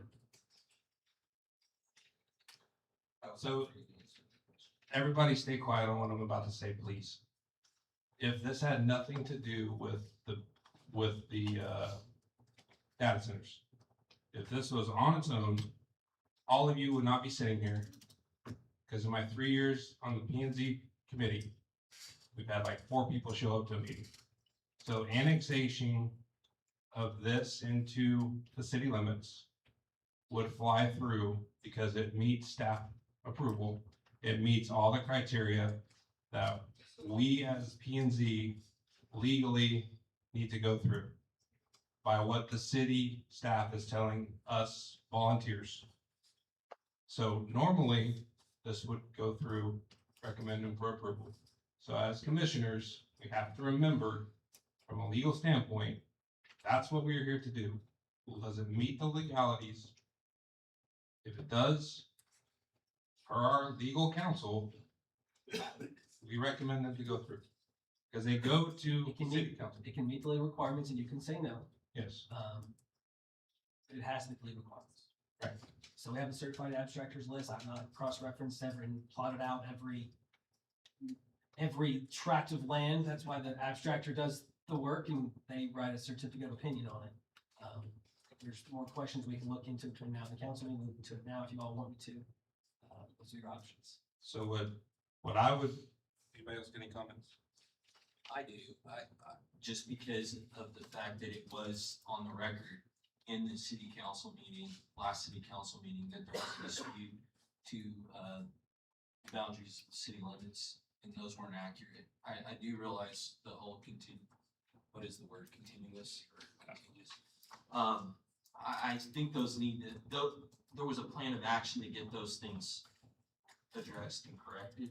So the concern is that we're taking on, we're making a recommendation to the council on something that hasn't yet been completed that actually spawned from a council meeting. As far as, those are just my thoughts. aren't these completely separate tracks from those tracks in the council meeting? Yes. Okay. Yes, they are. Yes, they are. When you say separate, you mean not the ones in question? Not the ones in question, and about a mile from the ones in question. Okay. That's what I'm getting at. So everything we send here goes to council. If we have I think the citizens have done an amazing job making our job easier, to be honest with you, doing all the research for us, pointing out some things. But at the same time, this particular item, number K, legally meets all the requirements. And so we can approve it, we can recommend to approve it, we can recommend to deny it, or we can recommend to approve it with some research done, as maybe we have been enlightened to tonight for some issues. While it goes to city council. So that's what we're looking at. That's where we're at. Motion. Yeah.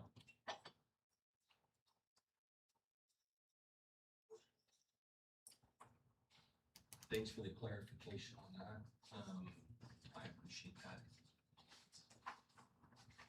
As far as annexation goes and meeting all the requirements, I would make a motion to go ahead and recommend to the city council to approve annexation.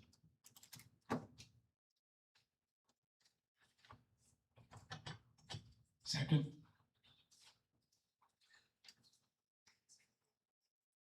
All right, Asa? Aye. James? Abstain. Brock? Nay. Aye. Count 2 yes, 1 abstain, 1 no. All right, motion fails.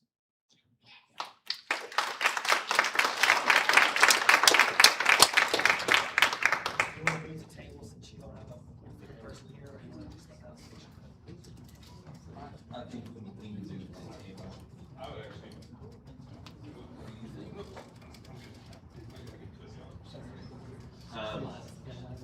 Yeah, this one's coming up as the last one. So that didn't have enough pass, so we can table it when we have 5, bring it back for next. Yeah, for sure.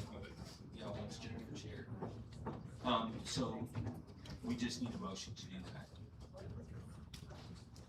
If you're gonna table it, I'd recommend you table it prior to the next council meeting.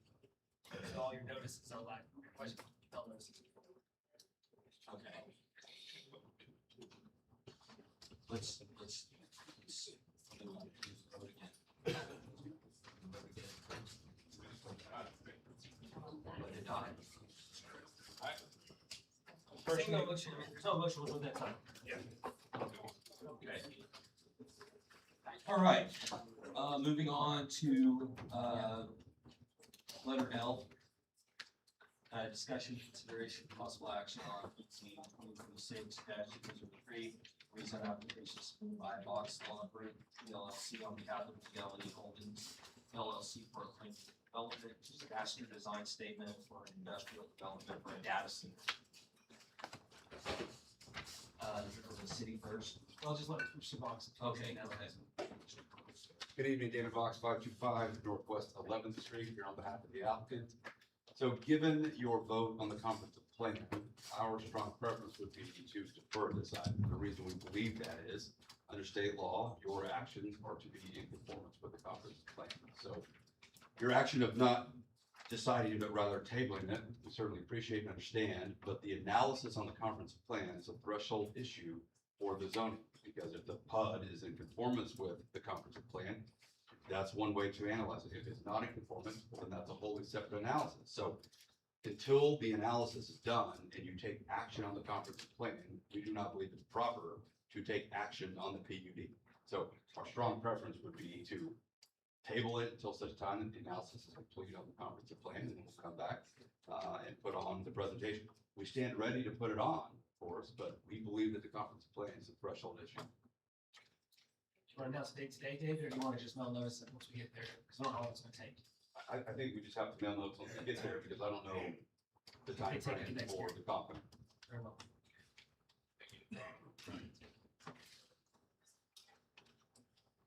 All right. So no action on that one, we'll mail new notices at the appropriate time. All right, next on new business. Gosh, if anybody has any new business, I'll throw something. Administrative report. All right, I'm gonna. Sir, just a question of clarification. Can we just get some clarification? So how will the minutes reflect? That's what I'm saying, that no action was taken on the application. Okay, So, It won't be deferred to council for action until such time as the hearing occurs on this body. okay, and so since it's not being continued to a date certain, then there would be new notice to Correct. the surrounding property owners, Correct. just so everyone understands. Yes. Correct. All right, thank you. I'm gonna go ahead and adjourn this meeting. Thank you.